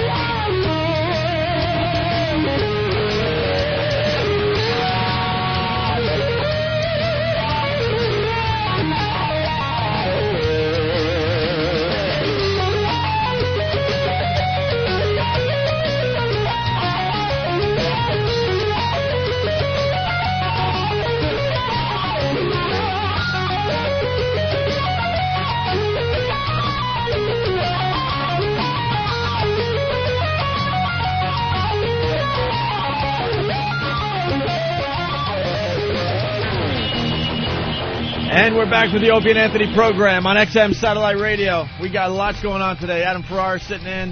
Yes. Also, Gary Hoey playing us in and out of breaks. Very good, Gary. Thank you, sir. And now we got to say hi to Susie Essman. Yeah. Hello, boys. Susie. Hello, Susie. Welcome to Satellite Radio. Why'd you have to book me on the morning after the Yankees played at 10 at I the know, night isn't before? that awful? Yes. I'm so goddamn tired. And I said I wasn't going to stay up for the game, which I didn't, but I stayed up for the beginning of it, and then I woke up out of nowhere, like right when the game ended, so then I had to get the score. That's what I did. I fell asleep on the couch. Yeah, and then I had to get the score, and I've woken up at like 1:30 in the morning before, but you don't move. You kind of go, don't blow this now. Get right back to sleep, you idiot. You got to get up. And you go to sleep. But I wake up and go, and you kind of can look at the clock. You go, all right, it's either go right back to sleep or no if the Yankees won. I gotta know if the Yankees won. You gotta know. So then next thing I know the score, and I'm watching South Park. So I'm like, motherfucker, I'm awake. You were screwed. I know. So again, exhausted this morning. Yeah, I'm this disappointed. morning thing is fucking up our sleep schedule. You can curse, by the way, because I know Susie likes no, to curse. it's not something that I You do. love cursing. Go fuck yourself. Potty mouth. You potty mouth. We saw you at the Donald Trump roast. Oh, really? Oh, man. You had a great set, but those people in that audience, oh, crap. Well, it's a horrible room. It's at the Hilton Grand Ballroom. They always have it there. Yeah. It's this cavernous, horrible comedy room. Yeah. We wouldn't know. I mean, we were in the ballroom, yes, officially, but we were in the back row, way up on the balcony. We were guests of Rich Voss. Rich Voss. Might know Rich Voss. Yeah. And we were guests of his, so, yeah. We were there. It was at the Hilton, and we watched it from room 205. Stupid us, you Not think. even allowed in the venue. Right. Stupid us, you would think at this point in our careers we would finally get it, but Rich invites us, and we're like, finally being treated like we should be treated, Well, Anthony. next year I will invite you. All of a sudden, that'd be nice. everyone's going into the main ballroom, right? And we Yeah. show our tickets, and they're pointing upstairs. towards. And there's like pointing to an 3 elevator. people upstairs. Yeah. There's like 3 seats upstairs. And not only upstairs, we had the worst seats of upstairs. We were behind one of those big TVs that they put up there. They so put you up the missed Jumbotron. seeing Freddie Roman up close. You see, that's what you missed. See, now that's what I really wanted to see. Old Freddie Roman. They're so hard. Aren't those hard, those roasts, Adam? Those are huge in that big room, and then They're you got to wait hard. to see when you're on. Yeah. Well, I will only do it if I'm on in the top 3. Yeah. That's Really? the power I have now. Look at that. That it? You got that pull? Look at that. I had to go second to You know last what, on the Reiner roast. Yeah, no, it's rough. The later you're on, then everybody does your material. All your materials you right. like somebody like Trump. How many hair jokes can you Oh, tell? I know. We were sitting You there know? going, all right, here's more hair jokes. You were trying to do Tom Cruise jokes before you got here. Yeah, exactly. That's hard because he's just a fucking psychopath at this point. Yeah. Yeah, we That's agree what on happens that. when you're a closet case. You know what I'm saying? We absolutely. The man that was- wants to suck a cock, so instead he criticizes. That's what happens. Well, they're having a baby, though. Did you read the papers yet today? They're like a real baby? Yeah. A real right baby. She's pregnant. Mission Impossible. Tom and So Katie. what I want, Mission Impossible. What I want to think, what I want to know is what was he fantasizing about when he was having sex with her? Rob Thomas. There you go. Was one of them. Yeah, someone said she had to wear a Rob Thomas mask. A Rob Thomas mask. But you know what? You know what? Just kind of another thing where you're like, this guy is got to be gay. Is he's acting like he thinks a straight guy is supposed to act when he actually falls in love with. Exactly. When you fall in love with a girl, you do. You got to get head over heels. You want to tell your friends about it and everything. You feel good. Stuff, yeah. But he's doing it so over the top. The jumping on the couch. Yeah. If my boyfriend ever did that, I would break up with him. It's an act. Well, you break up with someone jumping in love on the couch. Get off. Get your feet off the couch. It is definitely an act. It's someone acting like he thinks somebody should act. But, you know, don't you love how he has no credibility anymore whatsoever? Oh, none. I mean, who's going to hire him? Yeah, even Steven, what was it? Steven Spielberg told him, he wouldn't work with him anymore. That's it. The guy was supposed to be promoting my movie. He's out there talking like a lunatic about psycho drugs. It's unfortunate because he did, like, you know, if you think of, like, Born on the 4th of July, and he did some good stuff. Yeah. But risky business? When Spielberg won't work with you anymore, though. Risky business. That's like in Hollywood, you better have some kind of career if Spielberg isn't talking to you. He'll you know? Come back, though. You think? They all come back. Yeah, Look, Richard Nixon came back. Movie. They all come back. He's got the thing is, he went completely nuts with the Scientology thing. To where people are like, John Travolta's just as kooky as he is with Scientology. But he keeps his mouth shut. Yeah, he keeps his mouth shut. He doesn't talk about it much. And he flies jets. You got to respect that. I fly jets and I got thetans out of my body. But him, he's acting like he's straight. Well, and he just criticized screaming the whole about Brooke Shields thing, and you can cure anything with exercise and vitamins. So all Jeffrey Dahmer needed was a multi. But you know what? I always think that. I just lost my train of thought. Oh, no. Something about the gayness, the overcompensatory behavior. I lost it. Sorry. Go ahead. That's all right. You're tired. Early. The Yankees. The Yankee thing. Yankees lost last night, right? Yeah, Must we discuss? Tied. Didn't the game end? I know what I was going to say. These guys that go out with, the 12-year-old girls. Uh-huh. The reason they do that is because these girls have no sexual experience, so they have no idea how bad these guys are in bed. Is that what it is? Yes. That's so, like, a guy would be... That's really not it. A guy that is confident in his sexual prowess would then look for an older woman to say, an 80-year-old. Look, you've been through a lot, but let me show you this. It happens to be a fact that women in their 20s don't know anything sexually. Women reach their sexual peak at 35. So you get a woman in her 40s, they're much better in bed than the woman in their 20s. They don't look as good, maybe, but they're much more proficient in bed. Is that it? Yeah, Adam, back me up. What? No, I think we have a difference of opinion. I always think that when you see a guy that's going out with a really young girl, you think he doesn't lucky have to bastard. No, you think that is an insecure. When you see like Murray, with the 12-year-old on his arm, not 12, like a 22-year-old on his arm, he thinks people are looking at him thinking, look at how fabulous Murray is, that he got this young hot babe on his arm, and I'm thinking you must be so fucking bad in bed that she doesn't know the difference. That's what it is. Stupid Murray. I'm thinking Murray's rich.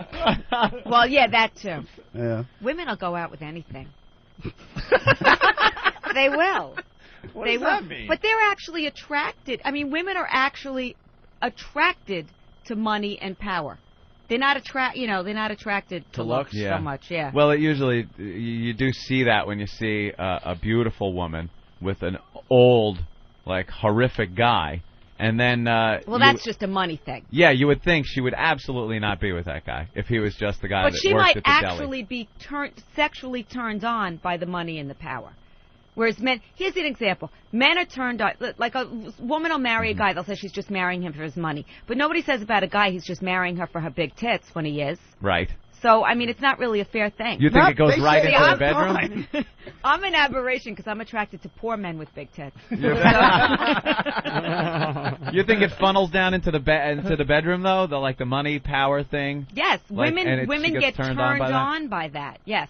Interesting. They get turned on by that. They're not as turned on, but men are more physically, visually oriented. $100 bed sheets. That's why women are not so turned on by pornography, and whereas men are. It's just. It's in the DNA. Rolling on condoms with your Amex number on it. Yeah, exactly. There you go, baby. I don't like a rich guy. They're too high maintenance, like a Donald Trump or, Really? Oh, yeah, they're way too high maintenance. That guy's got it before he leaves the house. Their ego. That's all you have to do. And you don't have to do that with poor guys? No, it's Not only different. you got to soothe their ego, you got to pay for dinner. For everything. Yeah. But it's different. There's not the same ego thing going on. I don't want a guy who calls out his own name when he's coming. You know what I mean? That kind. Like Trump looks like that kind of guy to me. You wouldn't go out with Trump? Oh, get the fuck out of here. First of all, he's got a hot broad, though. Oh, gee, and I wonder why. I think I had a line in the roast where I said, we know why he's attracted to Melania. She's beautiful, she's sexy, and what she sees in him is, $1 million and high cholesterol. Basically. See, he's cute. Now, not her. On the TV monitor, Matthew McConaughey. He's cute. Oh, he's doing the talk show circuit? Yeah. He's rich, too. Now, you attracted to him? I'd fuck him. He's insane, too. Oh, is he? I like that. The cops found him naked, all stoned out of his gourd, playing bongos at some disturbance call that they had. But with another guy. Yeah, it was him and another guy. So what's wrong with naked bongo playing with another man? And he was nothing. I was bitching that the cops showed up. I thought it was two guys having fun. This guy is so cool, though. He was able to skate that, and no one is questioning his gayness. That's a little weird to be playing bongos with your friend naked. Is it cool or no one really cares about Matthew McConaughey? I don't know. No, they care. They care about those things. Yeah. Scandal. Yeah. I think that guy is so cool. He was able to explain that away, and everyone went, all right. What time do you guys get up in the morning? Too early. It's Why? Ridiculous. I'm just curious. 5?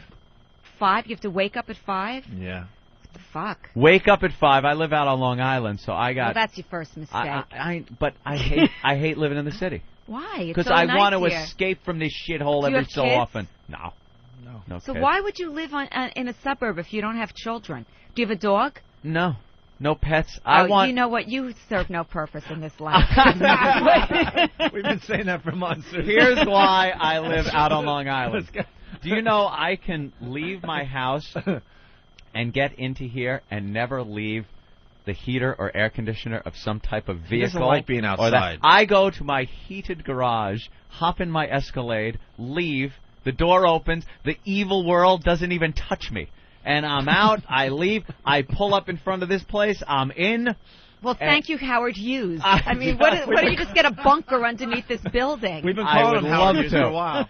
And I am the only Catholic guy living in an entirely Jewish neighborhood, which is fantastic. They all take care of their property wonderfully. The landscapers come by, everything. Where do you live? I live in Great Neck. Oh, so it's all the Syrian Jews. Yes. Yeah. So I was there, and the first thing I had to do was... We don't consider them Jews, by the way. There's mezuzahs on the door, they're Jews.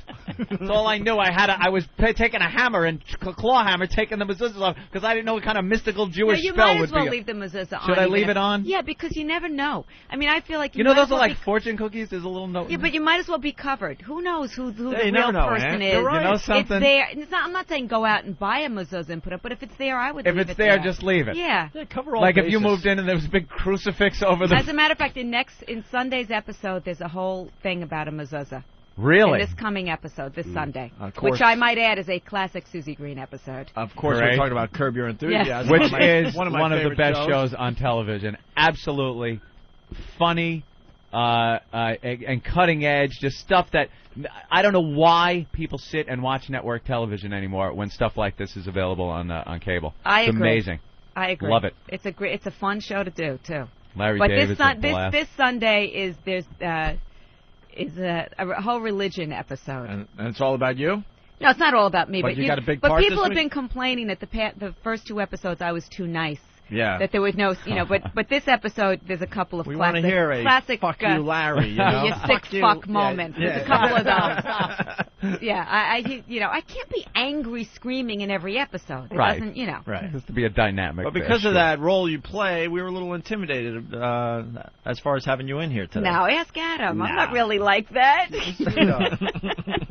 She's a sweetheart in real life. Yes, she is. I'm just waiting for fuck you guys. I'm out of here. Don't push me. I see that. But I see that in your eyes. But you know what? I had like a fight with the delivery guy the other day. That's where I find that it comes out with inept service people. Yeah. Where I just go Susie Green on them. It's become like a part of. Then I think it's okay because I'm actually getting a lot of accolades and making money doing that behavior. So I think it's okay in real life. And yeah, it's in real life now you can unleash it, and it's just part of your character. Yeah, but I never do it on loved ones, only on, like, unsuspecting, Chinese delivery men. Are they screwing up that bad with you? You know, there's nothing more annoying when they fuck up your order. Yeah. You're hungry, you're home, you have an order, and they totally fuck it up. You're so disappointed, and then it's just, then you just unleash. Absolutely. I order sushi all the time, and it's the same place. It's right down the road from my house. And I would love to give out the name of the street I live on, but I'm not going to do that. But it's not that hard. It's not that hard a street. And it's the same person answering the phone every day, and I'm talking a year I've been ordering, and I tell them the name of my street. They repeat it back like I threw Scrabble letters out and said, just read that. They have no clue what I just said. Can I tell you something? If you lived in Manhattan, it's computerized. You Yeah. call for delivery, you give them your phone number, it's all in the computer. The address is right there. You're just out in the suburbs of Great Neck with the fucking Syrians, okay? That's it. In your bubble like John Travolta. Exactly. It's safe, it's nice, and I see grass Are you every married? day. No. You have a girlfriend? Yes. Does she live with you? Yes. Yes. What does she do? Nothing. Nothing. She's going to the gym today. And by the way, Anthony Really? has a lot of confidence. But now, Opie, where do you live? Yeah, good. Get on him. Because I used to be the one that had a complete lack of confidence in my sexual prowess in the bedroom. But now you're the guy. Susie, we just want to let you know that both of us have a lot of confidence. Well, it's good Going to back know. to what you were saying earlier. Well, a few years back when I first hooked up with my girlfriend. How old is she? Well, put it this way. For the first year of our relationship, she couldn't drink. I know so much about you now. Just to know that you're not married, you don't have kids, you live in the suburbs, you're afraid of the city streets where there's real women. Yeah, with cocks sometimes. But I'm Jimmy Norton. What's wrong with a woman with a cock? Hi, Big Dick Best Daddy. of both worlds. Right. I live in Manhattan, and I'm in a similar boat as Anthony. Meaning No, what? he's in a similar boat. Meaning you're dating a 19-year-old? No, no, not 19. 22. Shut up. I happen to know Adam's girlfriend. You guys Yeah. aren't married, are you? No. No. She happens to be a real human being. Right? A wonderful woman. Look how fucking happy I am. That's right. Look how he says Better it. be. Look how miserable Look he how looks. fucking Look how happy I am. miserable he looks, and look how happy Anthony and I It look. is There's such a something to be treat. said. Look, if you guys go out to dinner and you got to cut her meat, that's fine. Exactly. Whatever you guys got to do. I am very happy in my relationship. I love when the UPS guy comes to the door sometimes and says, "Is your daddy home?" And I have to come and sign for the package. You know what? I have At least we're getting this 4 off our chest stepkids. because Susie's like talking like she did a little while ago, and Aunt and I are just looking Well, at each like, other like I'm looking down, kind of kicking the floor. Yeah. Eye contact. Guy's got no confidence. That's why the uncomfortableness there for a while. That's fine. Listen, you know what? Zeigesund. If you're happy and healthy. I got to tell you, I've never been happier. Good. Never been happier. Good, because she just idolizes you. She has no idea how bad you are in bed. She thinks they're all that size. Exactly. She has no one to compare you to. After you have sex, she wants to color. It's fine. See, I'm smart now. I'm not even going to attempt to defend myself as far as my my bedroom. I was married to a woman my own age. Yeah. For a 10 while. years. He did 10 years. I put in 10 years. He was in country for 10 years. I just bought her a house. Oh, in the divorce settlement? It's wonderful. Yeah. That's why What I can started I say? trolling the high school. No, you know what? Honestly, if I may have a real moment, it's so hard to find the person that you're going to get along with and blah, blah, blah. So if that's what you found and that makes you happy, I'm happy for you. You know how nice it is when you were married and just the demands on your life and then you get a divorce and the whole thing with the house and cars and money and alimony, and then you now meet a you girl. have an idiot who doesn't know the difference. It's You're perfect just for you. a friggin' Snickers bar and a carnival every so often. Exactly. She just laughs at everything you say. Of course. I play those carnival games. I win or something. I'm the best guy ever. Thank you, Big Daddy. You know what? I'm not one to talk. Before, my boyfriend now, he's, around my age, but for the years I went out with the younger guys. You did? Always. Yeah. I was going to go out with some old fuck. I don't want some old fucking guy. Massaging his prostate is not my idea of foreplay. You know what I mean? I want that for. I want some cute, hot guy. If he's just going to be a snack, if he's not going to be, But then the references get a little difficult. A little off. It Yeah, gets a little harder to relate. Yeah. Yeah. On the youngers. Don't you find that? Just maybe on the when they're like, on the who's presets. Gilligan? And you know what I mean? It's a little difficult. On the presets on the on your radio, you get your XM, you got all your presets, and then you're hitting, the classic XM Kids? classic rock. Yeah, she's on XM Kids. On Disney. She's watching the Disney. She's watching Nickelodeon. We do, Honey, can you TiVo That's So Raven? It is kind of odd. We got the DVDs case by the TV, and I got my favorites, Fast Times at Ridgemont High and Platoon and things like Caddyshack. that. And then at the bottom, there's like the Little Mermaid and Legend. Little Mermaid? Yeah, like Disney cartoon things. No, wait, Anthony, how old is she? All right, she's 14. No, she's not 14. But she's very smart. The Little Mermaid, she loved the book a lot better than the film. And that's why Anthony can't really leave his house. She's in her mid-20s now. Oh, all right. Which, all right. Yeah. She's not a teenager. No, we've been together 5 years. So. Yeah. Okay. I'm doing the math. Math. Whatever. Whatever. You could be this motherfucker over here. Tom Cruise and Katie Holmes, Well, curb your enthusiasm. I mean, you guys are off to a great start this season. I think so. I'm serious. This is going to be the funniest season The dog yet. episode this past Sunday was funny. Wasn't that funny? Oh, my God. I didn't see that coming. That's all I'll say. Yeah, because a lot of people watch it on demand and stuff, so I don't want to give it away. But I did not see that Well, coming. he just takes on every... this season, he really is just... I mean, some of the episodes, I read the outlines in the beginning of the year, and I'm just like, I think he's going over the line. I think he's going over the line. Sometimes, and then he pulls it, and then I see it, and it's fine. But even I think that at some points. That was... they got a lot of that during Seinfeld, too. That they were kind of... Pushing some issues. Yeah, I mean this week it was the lesbians, it was blacks, it was the handicapped, right. It was everything. But he goes even further down in future episodes. Give us an example, maybe from a past show where you read the script and you went, we can't do this. He's gone crazy. There's only one time that I thought that. And that was the last, I think it was last season. Oh, no, season 3 with the kid with the big penis.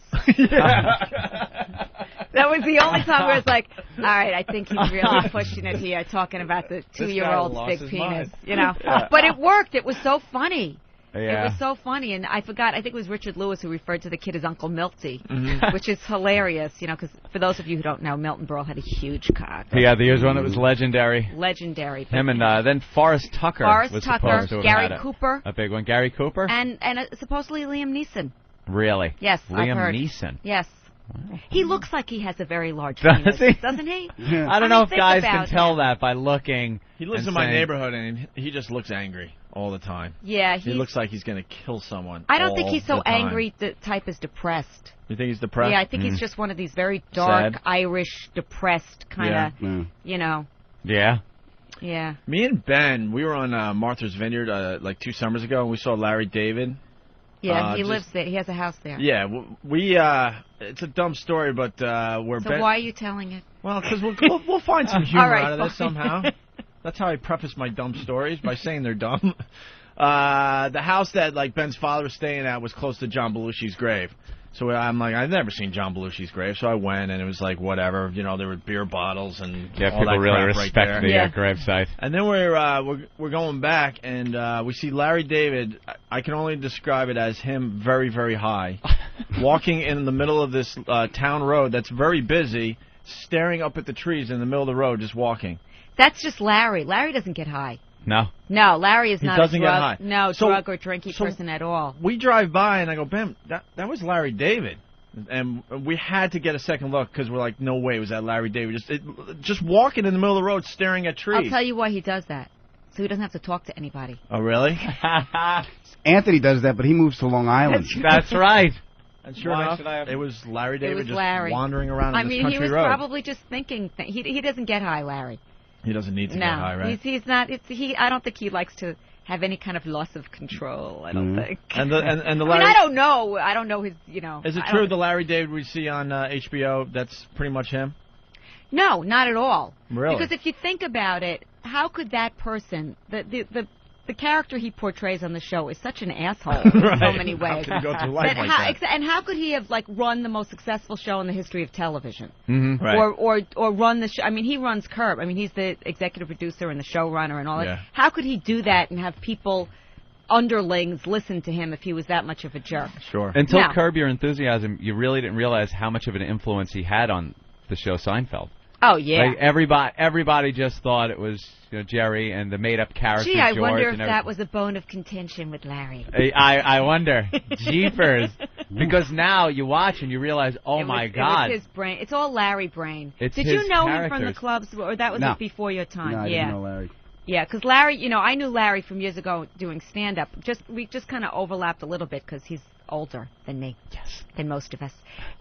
But Larry was always the comedian's comedian, where he would get on stage and the audience would stare at him like he was totally retarded. But the comedians would be hysterical laughing because his material was so great. Mm-hmm. But he didn't understand that as a comedian, you're supposed to connect to an audience. He just didn't get that. He didn't get that you're supposed to connect, and I used to MC all the time at Catch a Rising Star, and there's always that moment when you're crossing the comedian when I say, please welcome Larry David, and I'm walking off and he's walking on, and he would always say to me, stay close. Because you had a time slot, you had 15 minutes, 20 minutes, and he would sometimes do a minute. He would look at the audience. Oh, stay close. I could be leaving at any moment now. As the MC, usually you go out to the bar, you go to the bathroom, whatever, you come back and give the light. But, it would be stay close. And I remember times where he would just get up and he would look at them and say, never mind, and just walk off. Or the whole audience would be laughing and one person would not be, and then he would just look at them and be like, I don't need this, and just walk off. It was just... Wow. Yeah, he was wild. But funny. But he was funny. Oh, yeah. I never saw his act. I mean... and you never will. Yeah, I don't and think you never will, right? Reprise it, yeah. No. But it's great how somebody can get up on stage as a stand-up like that and not connect with the crowd and then be in charge of a show that just... is one of the funniest shows on television. Well, because he had the brain. He had the comic brain. Mm-hmm. But being funny and being a comic... Adam will attest this, are two completely different skills. Right. There's always these people that come up to you after a show, I'm really funny, I could do... It's a completely different skill to be able to stand on stage and control an audience. That's Wacky Bob in the office can't do a half hour. Exactly. It's a completely different skill. So Larry didn't have that particular skill. He was able to put it through He's a great Jerry. writer, yeah. And he's a great writer. And the subject matter he comes up with is ridiculous. Really and how is the show put together? Is it true that it's a lot of improv, There's I've read? A very detailed outline because you could see when you see the show how tight the story is. Right. I always think Larry's where genius, you're going to go, but... Yeah, I always think Larry's genius is story. That's his real genius, if you look at it. Because everything has a payoff, everything has a callback, everything, it's so tight. So there's a detailed outline, about 7-8 pages. Each scene is laid out, what information has to be gotten out in that scene, but there's no dialogue written at all. All that filth that comes out of my mouth is just—it's just all mine. Your filthy mouth. It's all mine. And what do you guys try the scenes many different ways? Yeah, well, we shoot. There's always 2 cameras. We have to shoot a lot of coverage because so much is done in the editing because there's no script. You don't. Usually it's a page a minute, but we don't have a script, so it's all improvised.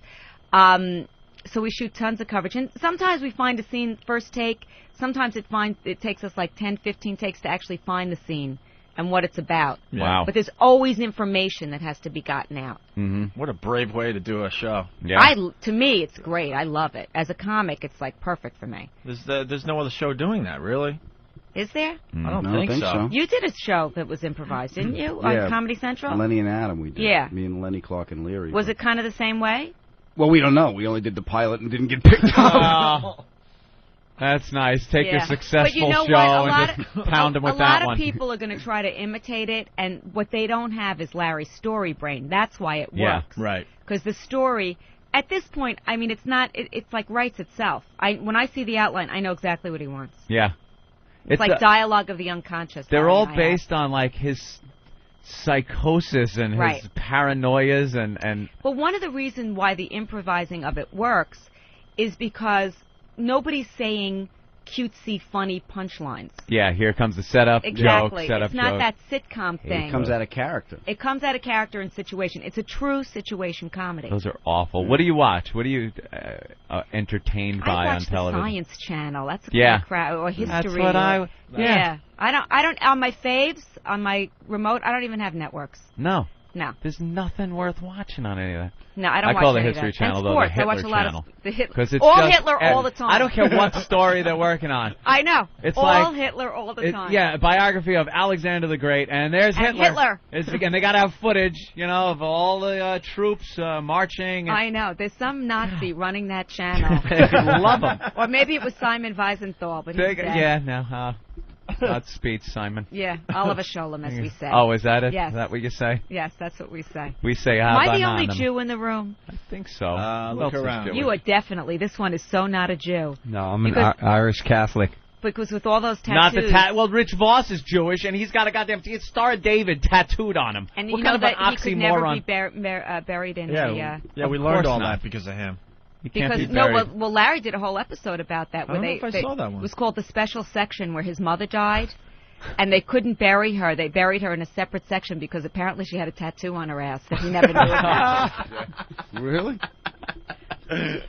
That was funny. Very nice. Well, we can't meet because my girlfriend's Jewish, and we can't. She said we can't be buried in the same cemetery because I'm not Jewish. Unless you convert. Which would mean you'd have to get circumcised. Guys do that all the time. They convert. So do women. Nah. Which makes me kind of think, what is your belief system?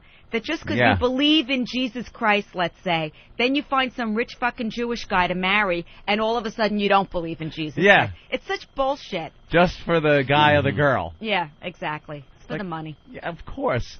Like, that's a test. That could be a test that God is giving you, and you just fail it like that. Just fail it. Just for the pussy or the dick. I know. Just like that.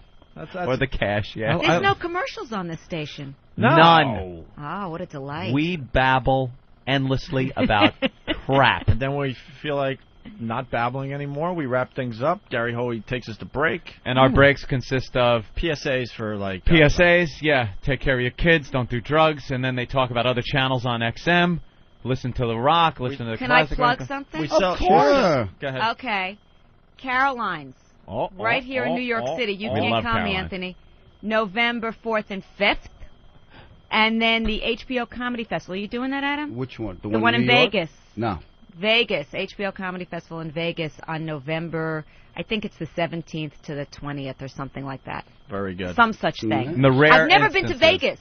Never? What? I have never been to Vegas. Get out of here. I swear to you. That is odd. You never played Vegas? Never. You know, I barely leave my house. I'm agoraphobic. See? Yeah. See? I'm you gotta move out to the Only country. in Manhattan. In Manhattan. Well, for you it works because you gotta work, so you go out, and I just kind of hide away. But one of the few places I do go is Caroline's. Well, come November 4th and 5th. Not both. No. Because I don't have that much material that I'm going to be doing different acts. I just saw this. And Curb Your Enthusiasm Sunday. What's the episode about this coming week? You know, I don't want to tip it off, but I'll just say that breasts play a large part. Okay. Breasts and Jesus Christ play a large part of the episode. Something that I think breasts? a lot of people are involved with in their lives. Yes. Breasts and Jesus. All right. Yes. We want to thank Susie Essman for stopping by. We greatly appreciate absolutely. it. Thanks for having me, guys. This was definitely a lot of fun, and as she leaves, we'll have Gary Hoey play us out for a little bit. All right, here we go. Here's Gary Hoey, everyone. Gary Once rocks. again, Susie Essman. Thank you, Susie. Play Hava Nagila.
Like sands through the hourglass, so is the O&A virus.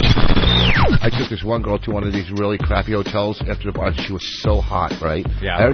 I banged her sister years ago, but this one was the hot one. So I take her to the hotel. It was like, $30 or $40. So we go within like 2 minutes in the room, 3 minutes. I finished. I came. It was just I couldn't hold back. So I called the front desk and I said I saw a roach, so I can get half my money back. Cause I don't want to spend the rest of the night with her. I was gonna get up again. So I just saw roaches. So I got half the money back. Can you tell? I'll tell the one about the other one. Can you tell my favorite hotel story or the motel story? Yeah. My favorite. I don't even care if the faithful listeners have heard it a million times. It's great for the new ones.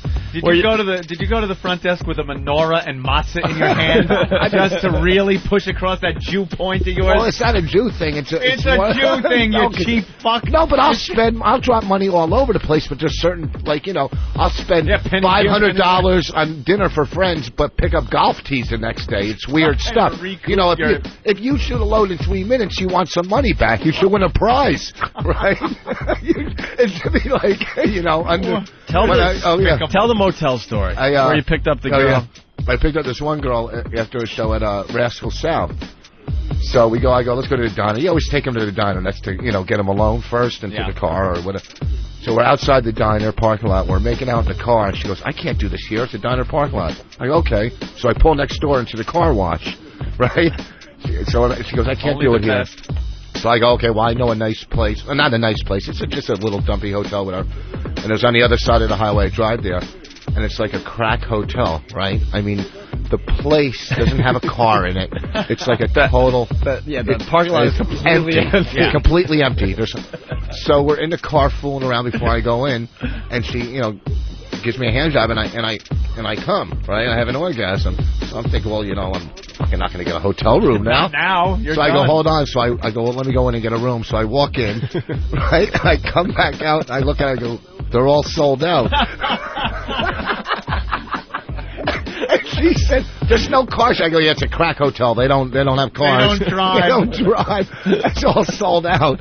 Oh, and they've all walked up. You're such a creep. But I gave her my CD as a parting gift. I do that to a lot of girls. She wins. Here, take a little piece of me home with you. So when you hate your life, just to confirm it. Come on, Anthony. The virus is spreading.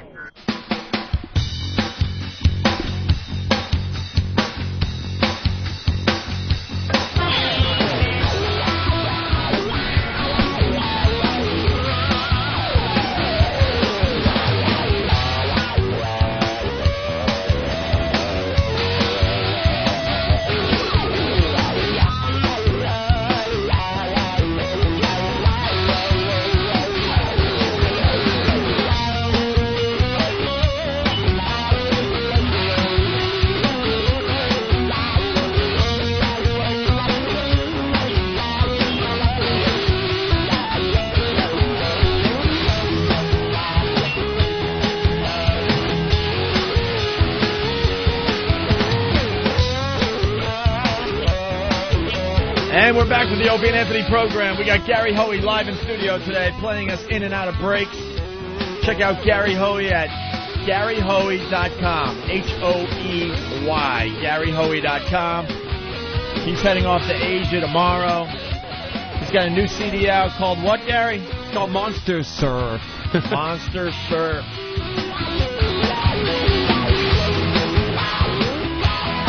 I like it. Susie rocks. Yeah.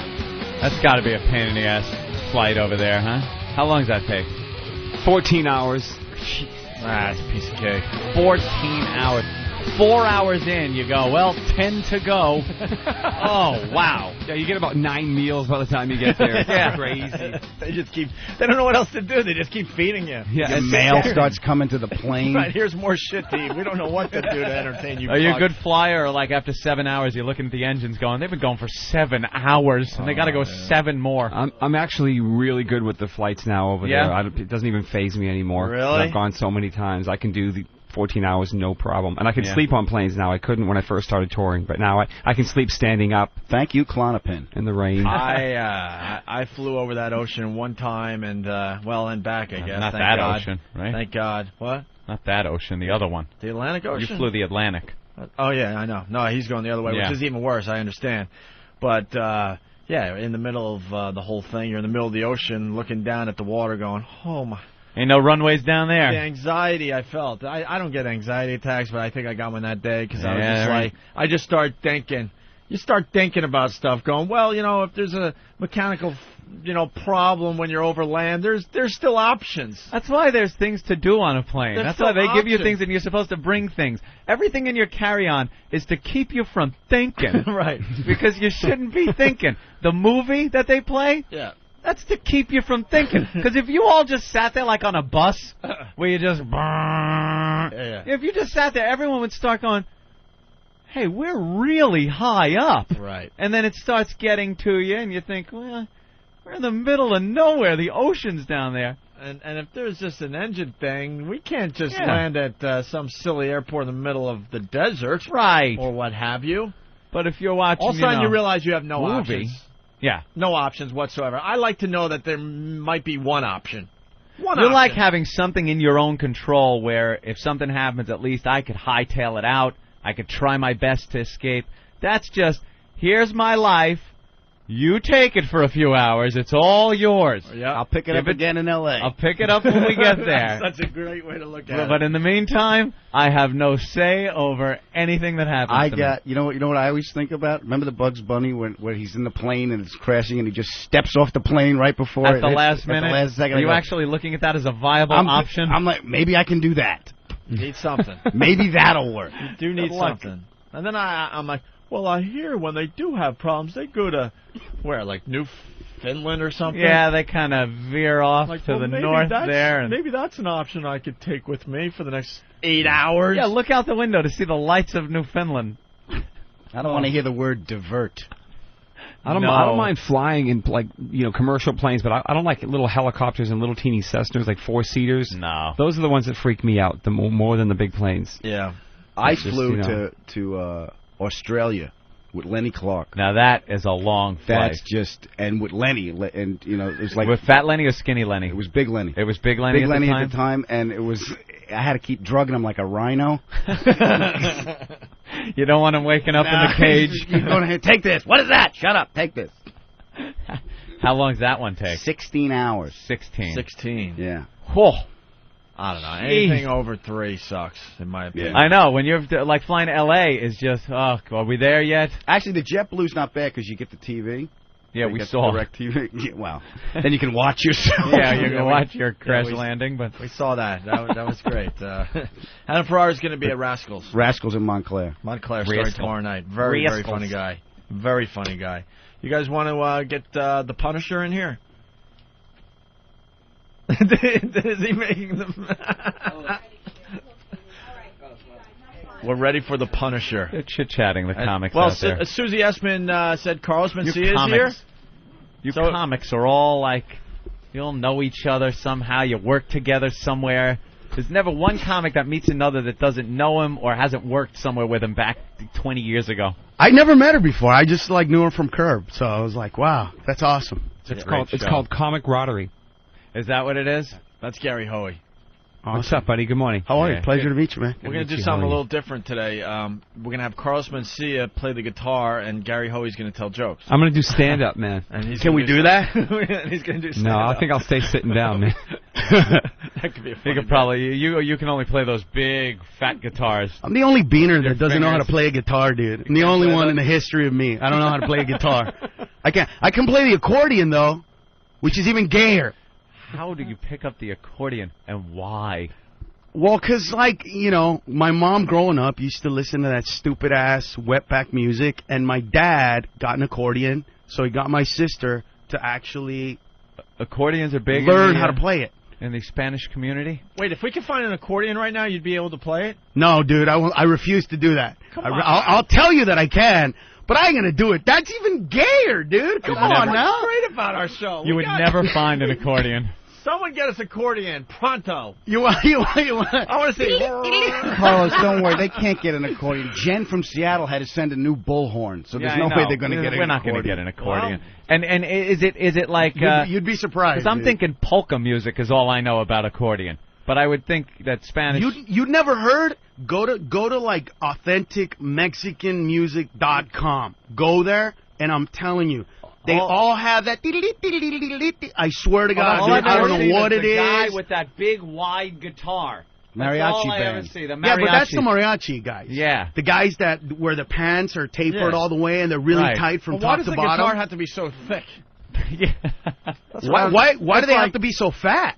They interrupt you while you're trying to eat, come up to your table and start playing. It's like, you were okay like 20 feet away. Yeah, I liked you That's when you're at that table music. over there. Right now, it's not a marching annoying. band. Just stay still. Stay away from the diners. And you got to nod awkwardly like, good job. Good job. Thank you. That's not the worst. The worst is that if you actually know the music, it's annoying because they try to play the artistic, their own version of the song.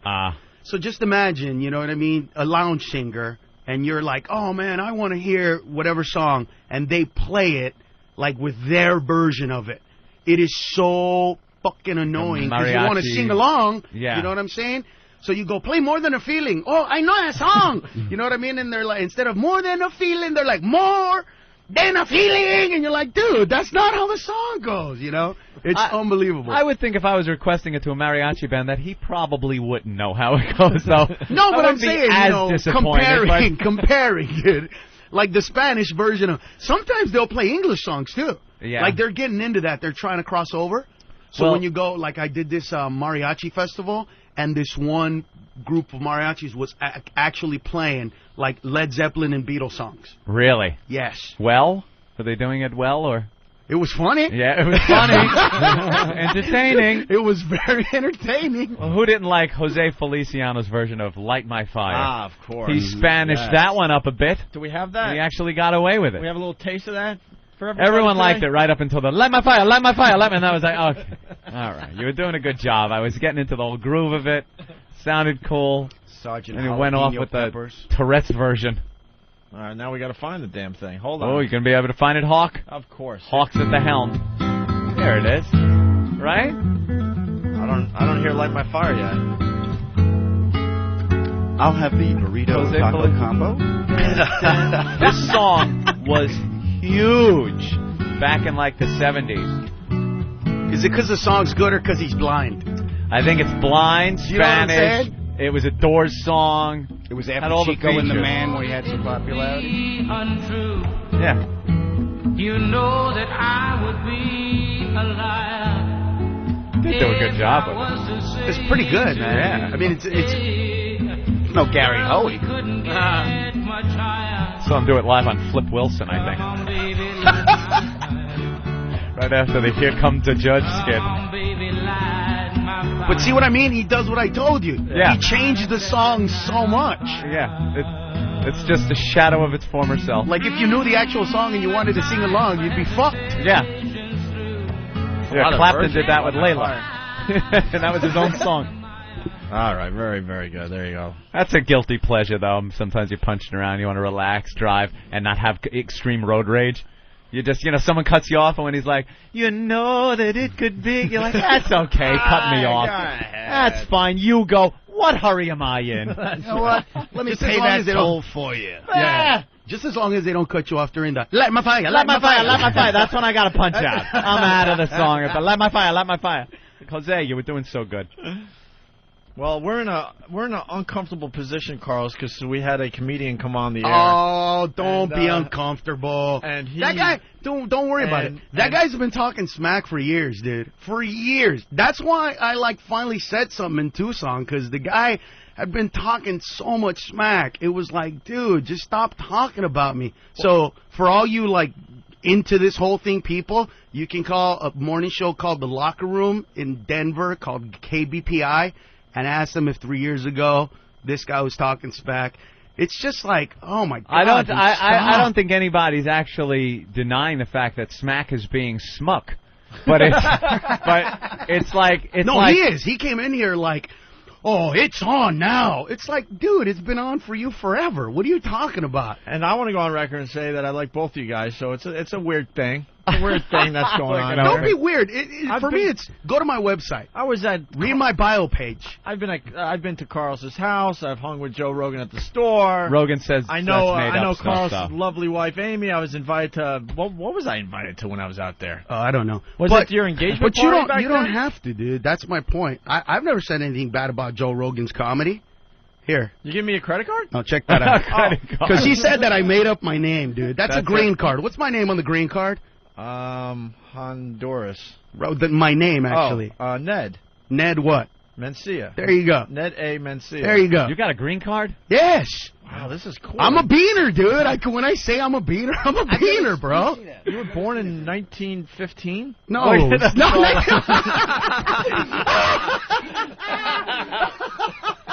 like high tech and shit. What's on the back of that? Dude, ever since 9/11, bro. They don't fuck around, dude. It's got like a hologram and all kinds of shit in the back. Holograms on this. Yeah, exactly. Permanent resident card? Exactly, dude. How creepy is that? Why do you need this? Because I'm not an actual citizen yet. Why is that? Because I took the test and then you gotta get sworn in, and I had a gig. Are you shitting me? And like a true American, I took the money. You went for the money gig before? So now I got to do it all over again. What do you got to wait? Oh, now you got to take the test all over again? Yeah, I got to take the test all over again. Is that a hard test? No, what questions they ask you? God, I should have brought it, dude. You should have, because I guarantee you that I would get it on the internet. Oh yeah, you can get it on the internet. It's like who was the first president? What are the 3 branches of government? Who's the president now? That kind of stuff. So far, I'm all right. So far. I was thinking that in my head. What are the first 15 amendments to the Constitution called? Bill of Rights. Yeah, just stuff like that. But then there's a couple of them that you're like, what? Oh, fuck. You know what I mean? They ain't going to let me in. I guarantee we get Lady Di on the phone, she will fail the test. Can we throw her out of the country then, please? Yeah, I would love to. But the other thing is that if you've been here over 20 years, you can take the test in whatever your native tongue is. All right, here we go. Get the fuck out. So my dad took the test in Spanish. That doesn't seem like you should be able to do that. Did he pass? Yeah, but it was easy for him because I read it and I was like, these are in Spanish, Dad. Don't you think you need to know them in English? And he was like, no, they're going to ask the questions in Spanish. And I was like, are you fucking kidding me? You can become an American? What?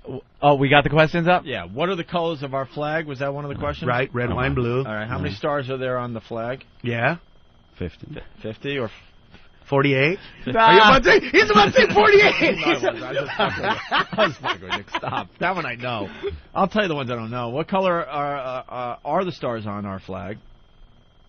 Blue. What do the stars on the flag? Blue. White. They're white. Wait, the stars, dude. They're white. The stars are white. Blue background. Wow. Opie, are you a citizen? Are you a citizen? Oh, you're going back, dude. Right. You're going back to Europe, bitch. Send them back. We don't need to know this shit. We're here. I agree. I was born here. I don't need to know crap. What else? Let her rip. How many stripes are there on the flag? What do the stars 13. on the flag How many? mean? Yeah, 13. That's one most people don't know. And that represents the original colonies. Mm-hmm. What color are the stripes? Red and white. What do the stripes on the flag mean? Yeah. Colonies. Very good. How many states are there in the Union? 50. States in the Union, 50. Puerto Rico would say 51, but... Well, that's why I was ready to say more than 50. No, it's 50. They're well, not the Puerto Rico thing is getting a little squirrely. They want to be a state. Why do we celebrate the 4th of July? What is the date of Independence Day? Independence from whom? What country did we fight during the Revolutionary War? England. England. Who is the first president? Washington. Who is president today? An idiot. Dick Cheney. Dick Cheney. There you go. Yeah, we get it. Let's see. It just goes on and on in space. There's got to be some in there. What's one of the tough ones? What are the duties of Congress? Uh-oh. That's a tough one. I got to pack my bags. Drink. Screw pages. Get blowjob. You're right.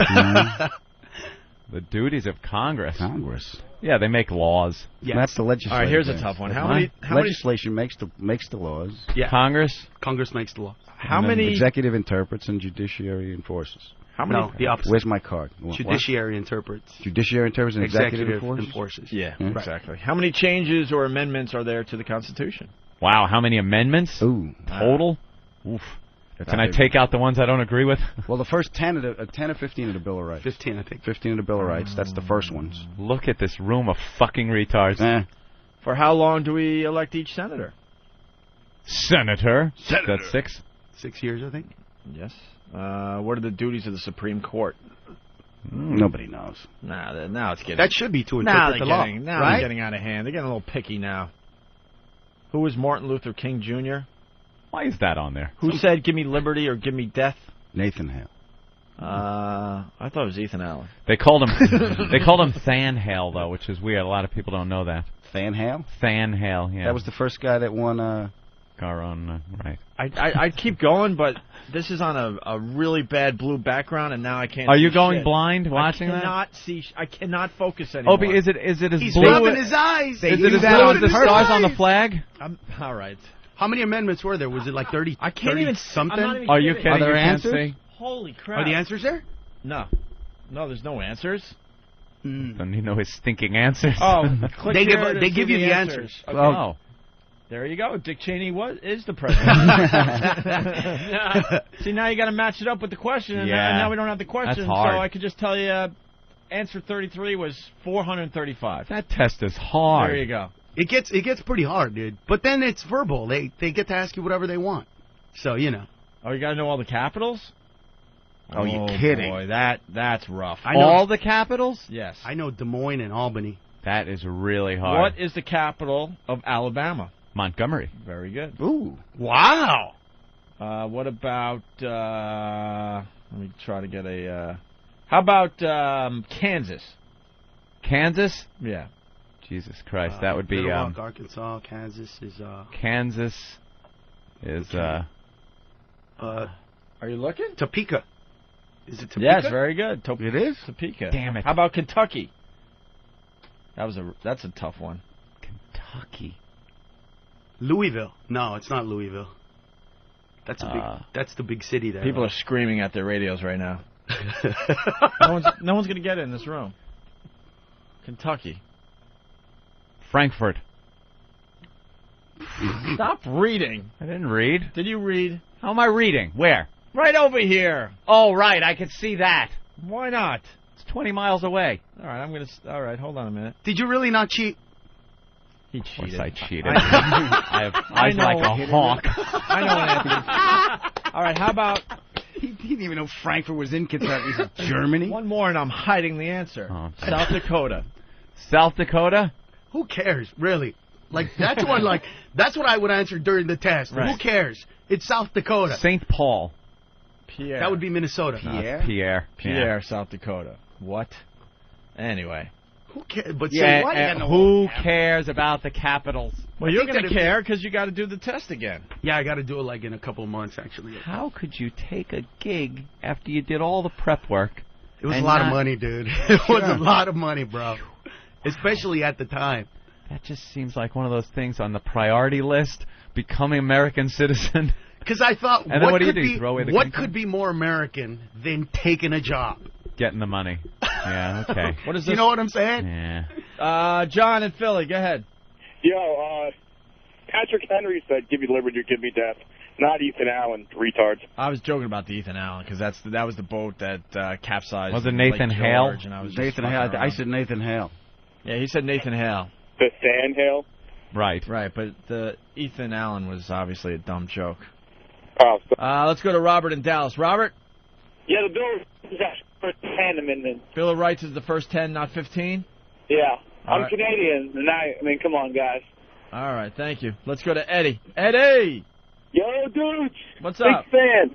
Listen, guys, every motherfucker that takes this test and passes it should get an automatic into any fucking college in this country they want.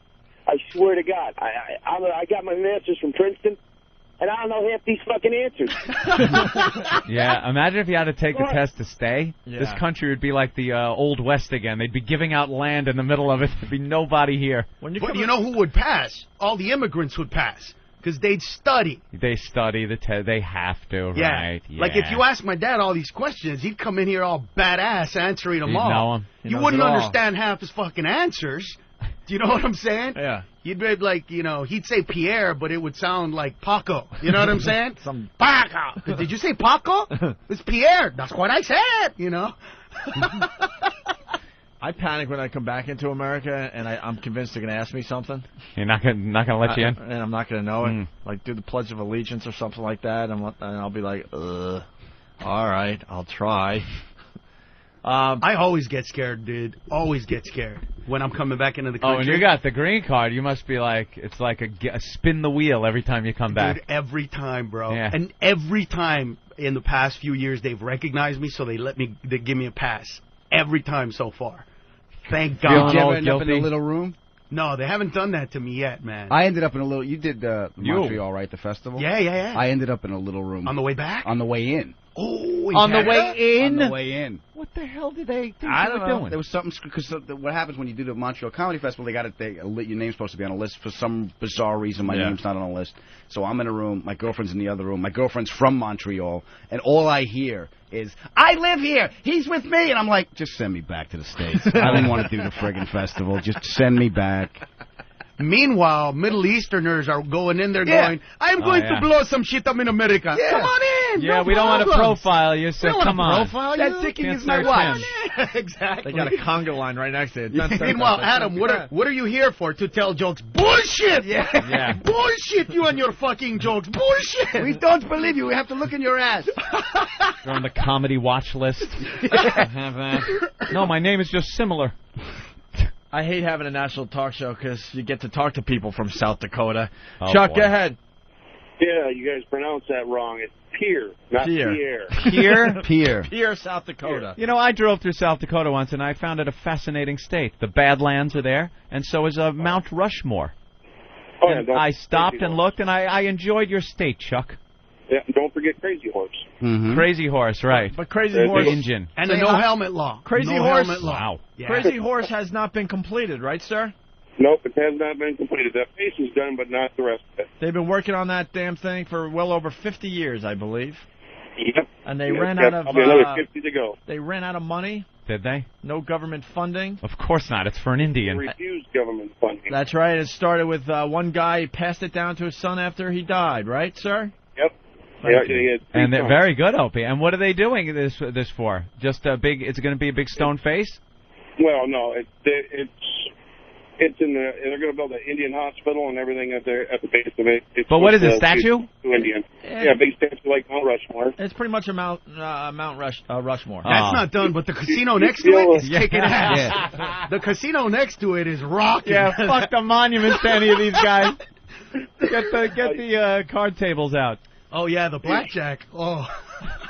You'll be able to fit Mount Rushmore on its arm. All right. It's Pierre, South Dakota. Thank you, Chuck. Yeah. Thank you, Chuck. Say hi to the other 6 people that live there. Rather pay tribute to Chief Running Aces. Chief Doubledown says we must raise money. I met an Indian girl about 6 months ago, and her name, I swear to God, was actually Cha-Ching. Cha-ching? Cha-ching? She said it was more like Cha-Ching, but I was like, that's Cha-Ching. I was like, that's Asian. That's badass. There are people in this country now, ethnic groups, that are claiming like 0.1% Indian just so they can open up casinos and sell tax-free cigarettes. You want me to tell you the sick part? I do a lot of casinos now, and especially like anywhere in the Southwest, after all the tribe want to meet you. So they're always like, the tribe would like to meet you. Sometimes it's in your contract. You got to go hang out with the tribe after. So, you know, you're excited, man. I'm going to meet some real Indians. And I swear to God, every single time I walk into a room filled with the tribe, here's what I get. Oye, güey, ¿qué pasó, Carlos? What the fuck kind of Indians are you? And then they all look at me and they go, 116. That's all you have to be. That's all you have to be. My grandmother fucked one of them. Poof, I got in. I'm like, what? They're all in. They're all beaners, dude. They're all Mexicans. It's ridiculous. Well, that's obviously the Southwest. Yeah. Up in the Northeast here, the Indians we have up here, especially out on eastern Long Island, black guys. They're black. And they're out there as American Indians getting this tax exemption, trying to open up casinos out there, but they are black guys. How, motherfucker? Yeah. Yeah. You Indian? Don't give me no shit, motherfucker. I'm the Indian. Yeah.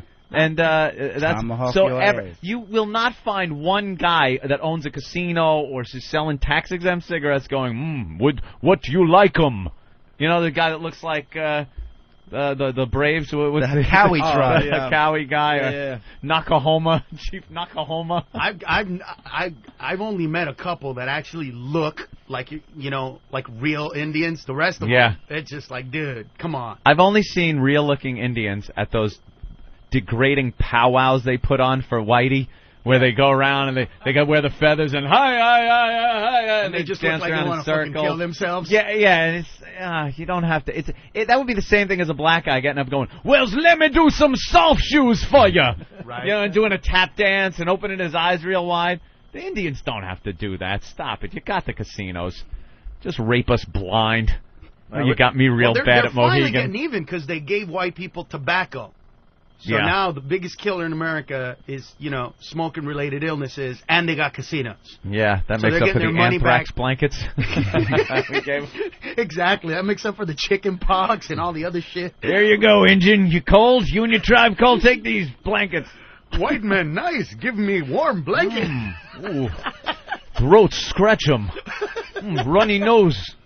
Wow, we're being called out like crazy still. Yeah. Pete in New York, go ahead. Hey, guys, how you doing this morning? All right, Pete. I want to talk. I want to ask this unfunny spick. Why are you not talking about what Rogan said about you, man? Why are you not defending yourself? What do I need to defend? Hey, Ned, this guy was on the air talking about you, saying you steal people's material. And Wait a minute. Just so you know, did he tell you what joke I stole? He was on. He was. Did he say what joke I stole? Look, I'm not him. Well, then I'll tell you this. You're not defending yourself against what this guy said. Because you don't have to. He didn't tell you what joke I stole. You're on the air being unfunny. Nobody's laughing at your dumb shit. Why don't you talk about what happened and defend yourself instead of being a stupid, dumb, unfunny spick, you fucking asshole? Because wow. Because he never said what I stole. Well, we got some quick clips. We could go through it real fast. You don't have to. See, the whole thing is, had he come up here and said, hey, this is the joke he stole, I'd say, listen, I did that joke, but for all the people that have any interest in this, I record every single set that I do. So like this weekend, when I'm at the club, I'll actually record every show. So from 1996 up until now, I've recorded pretty much every single set. So if anybody actually wants to see my material since then, go to carlosmencia.com, go to the page where you can purchase the albums, type in a date where I performed, and you can actually get an archived copy of anything you want. But until somebody says, this is a joke he stole, why would I even want to get into it? Yeah, that was one of Rogan's points of contention, is the thievery. Well, he accused me of stealing, and he accused, what's his name, of stealing. What's that other comic? Dane Cook. Oh, Dane, okay. But with Dane, he gave you an example. He said he stole my joke about animals fucking and he turned it into hippos. That's exactly what he did. Now, when somebody steals your shit, you go, hey, this is the fucking joke he stole. Yeah. He said, I claim I'm Mexican. Read my bio. I've never said I'm Mexican. I said my mom's Mexican. I grew up in East L.A. Here's the joke. So for everybody that hasn't heard it at some point in time, here's how the joke goes. I was born in Honduras. My mom's Mexican. My dad's from Central America. I grew up in East L.A. where no matter what I say, no matter what I do, I'm Mexican. White people, wherever you go in America, you're still white. When I go to Miami, I'm Cuban. When I go to New York, what am I? The audience goes Puerto Rican, and I go, fuck you motherfuckers. That's the joke. Right. I've been doing it forever. I've never lied. People know my name's Ned. I don't care. That's like it's an attack. Ooh, Ned. Ooh. I want to hear the audio though now. Ooh, Ned. I know, right? It's just a quick clip. He's claiming that you're a fake Mexican. It'll make for interesting radio. Play it right here. This Carlos is Joe Rogan. Mencia claims to be Mexican. His name isn't even really Carlos Mencia. That's a fake name. His real ethnicity is he's half German and half Honduran. Look at my face. German? Yeah, look at my face. Doesn't it say Hofbrau? This is real. This is all real. I didn't know that. Invented the name Carlos Mencia. I'm going to a Nazi rally just so they can accept me for the German that I am. Mm-hmm. So by the way, stop that. Stop that right there. And see the guy, that's my point. This motherfucking guy calls in saying, defend yourself, calling me a fucking spick. Defend me from what? You just fucking defended me. You called me a spick. I can't be a fucking kraut if I'm a spick. What am I, a Beaner Schnitzel? Where did the German It's fucking retarded. Where does the German thing come from? Because you don't look German. That's my point. Cause that's what I usually do. You look this, you look... Right. My great-grandfather was born in the Cayman Islands, and I checked his last name, and it comes from Germany. But I don't know anybody that comes from Germany. So that's where that comes from. Great grandfather, huh? His name was Adolf Hitler, wasn't it? I knew it. It was actually Eichmann. But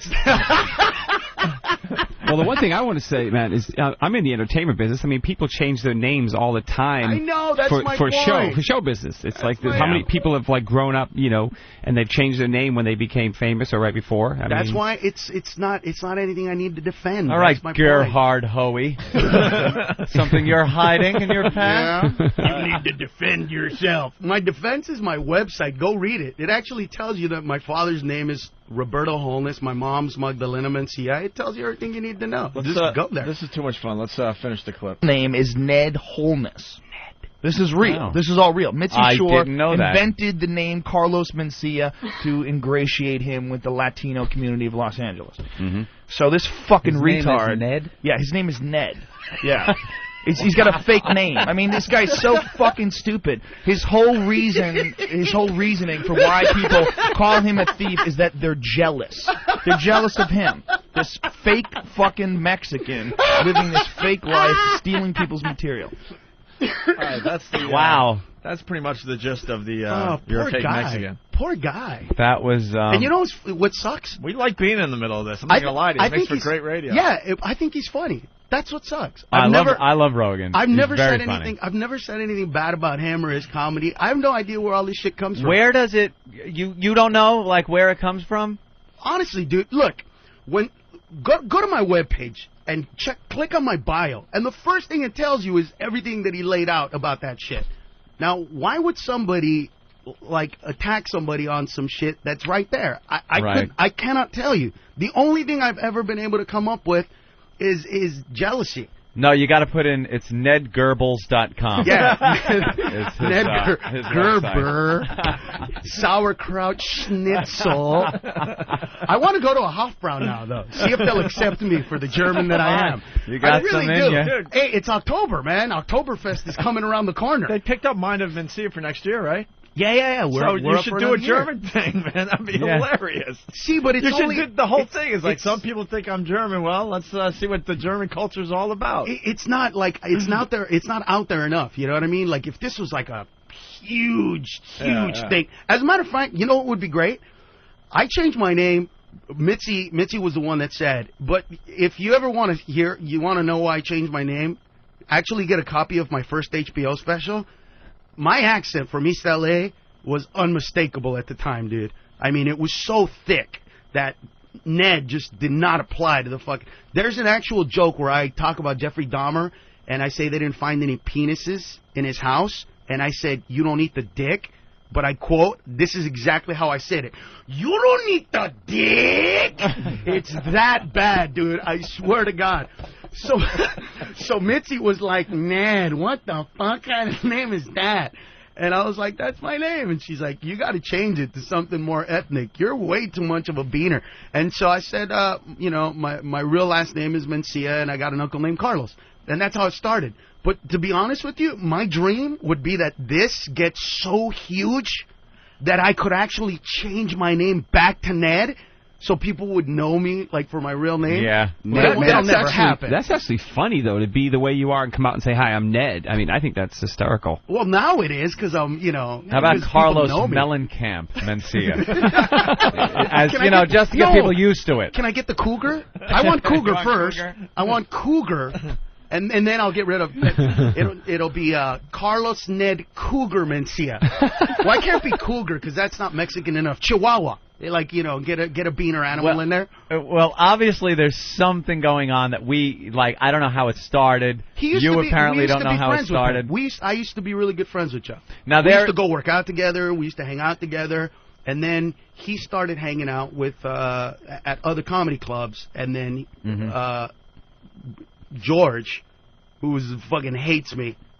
You know what I mean? But with George Lopez, here's a guy who last week actually said, I don't want to see any Hispanic comedians succeed except for me. That's how sick this fucking thing gets. Like, he would say some shit like that. That made me cry, dude. I mean, not because of me personally, but, dude, when you're the only fucking beaner on network television, and there's, you know, fucking thousands of young guys trying to be you, there's Pablo Francisco's, there's Gabriel Iglesias, there's all these young kids that, you know, emulate you, that want to be like you, and you fucking tell them to their face, I don't want you to succeed because you're Hispanic. He's like the El Howard Osterno of the Spanish community. but you guys know what that's like. Rabino. They are ripping me off. Tell them, Frederico. Tell them, Frederico, would you please? Tell them. So I don't know where it comes from. And I've tried really hard to be, like, really cool and nonchalant about it. Yeah. I really have. But last week when we were just talking about comics and this guy goes, oh, yeah, he was in here a couple months ago and he said something bad about you. And I was like, fuck, man. One other thing he said was that you were walking around watching his act. Of course, I watch comics when I'm at the Comedy Store. That's what I do. But then you had turned it around as if he was walking around watching you. Well, he has to watch my act. He has to watch my act. Or if he doesn't watch my act, how does he know I steal? I don't know. I'm just throwing out what was said. That's my point. He says he's got on video when you were saying that he was watching your act that he actually had left, like, really quickly. He barely saw I know he has me on videotape. And he says the reason he says that you're ripping off people's act is because it's something that's known all around the L.A. comedy community. Whatever. Quote the joke. He didn't. That's it. He was pissed off in here. Dude, he was mad. Hey, grab track 2. He was actually pissed off. This motherfucker. He actually called me a fat fuck, I think. Yeah, you know what, though? He's an animal. Isn't oh, he? My God. That's why I don't want to fuck. He's huge, dude.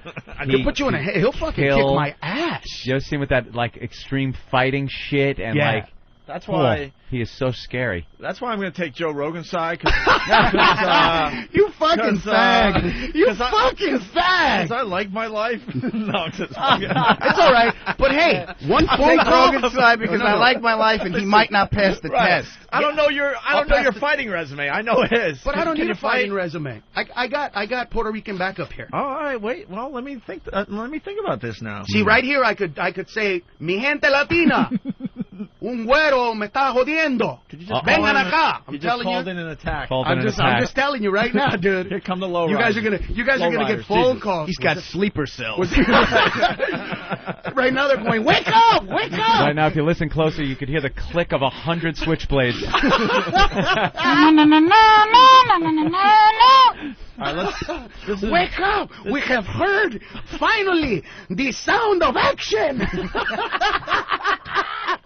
Here's another clip. Here's another clip of Joe Rogan. So my cameraman happened to be there the day Carlos claims that I was watching him from the stage, and instead what we have is me on stage and him watching me, pacing around the room, watching me. The guy imitates everyone, including me, all the time. He steals from everyone, whether it's George Lopez or Paul Mooney or old Richard Pryor albums. The guy's a fucking idiot. And all he does is rehash other people's shit or rewrite other people's shit. You know, you do a joke about going to the fucking zoo, whatever it is. And if it kills, he'll do a joke about going to the zoo and just rewrite your shit. He's a weak-minded fucking simpleton, and he doesn't know that people know he's a weak-minded simpleton. Hey, it's getting uncomfortable in here. Oh, my God. That's, by the way, one of my most sought-after bits, my going to the zoo bit. It's famous around the country. No, it really is. Call people up and ask them, hey, what's Carlos's #1 bit? It's not putting the stocking over my head and pulling it back. It's not the Asian thing or the whole... It's when he went to the zoo. Holy shit. That fucking bit about going to the zoo was hellacious.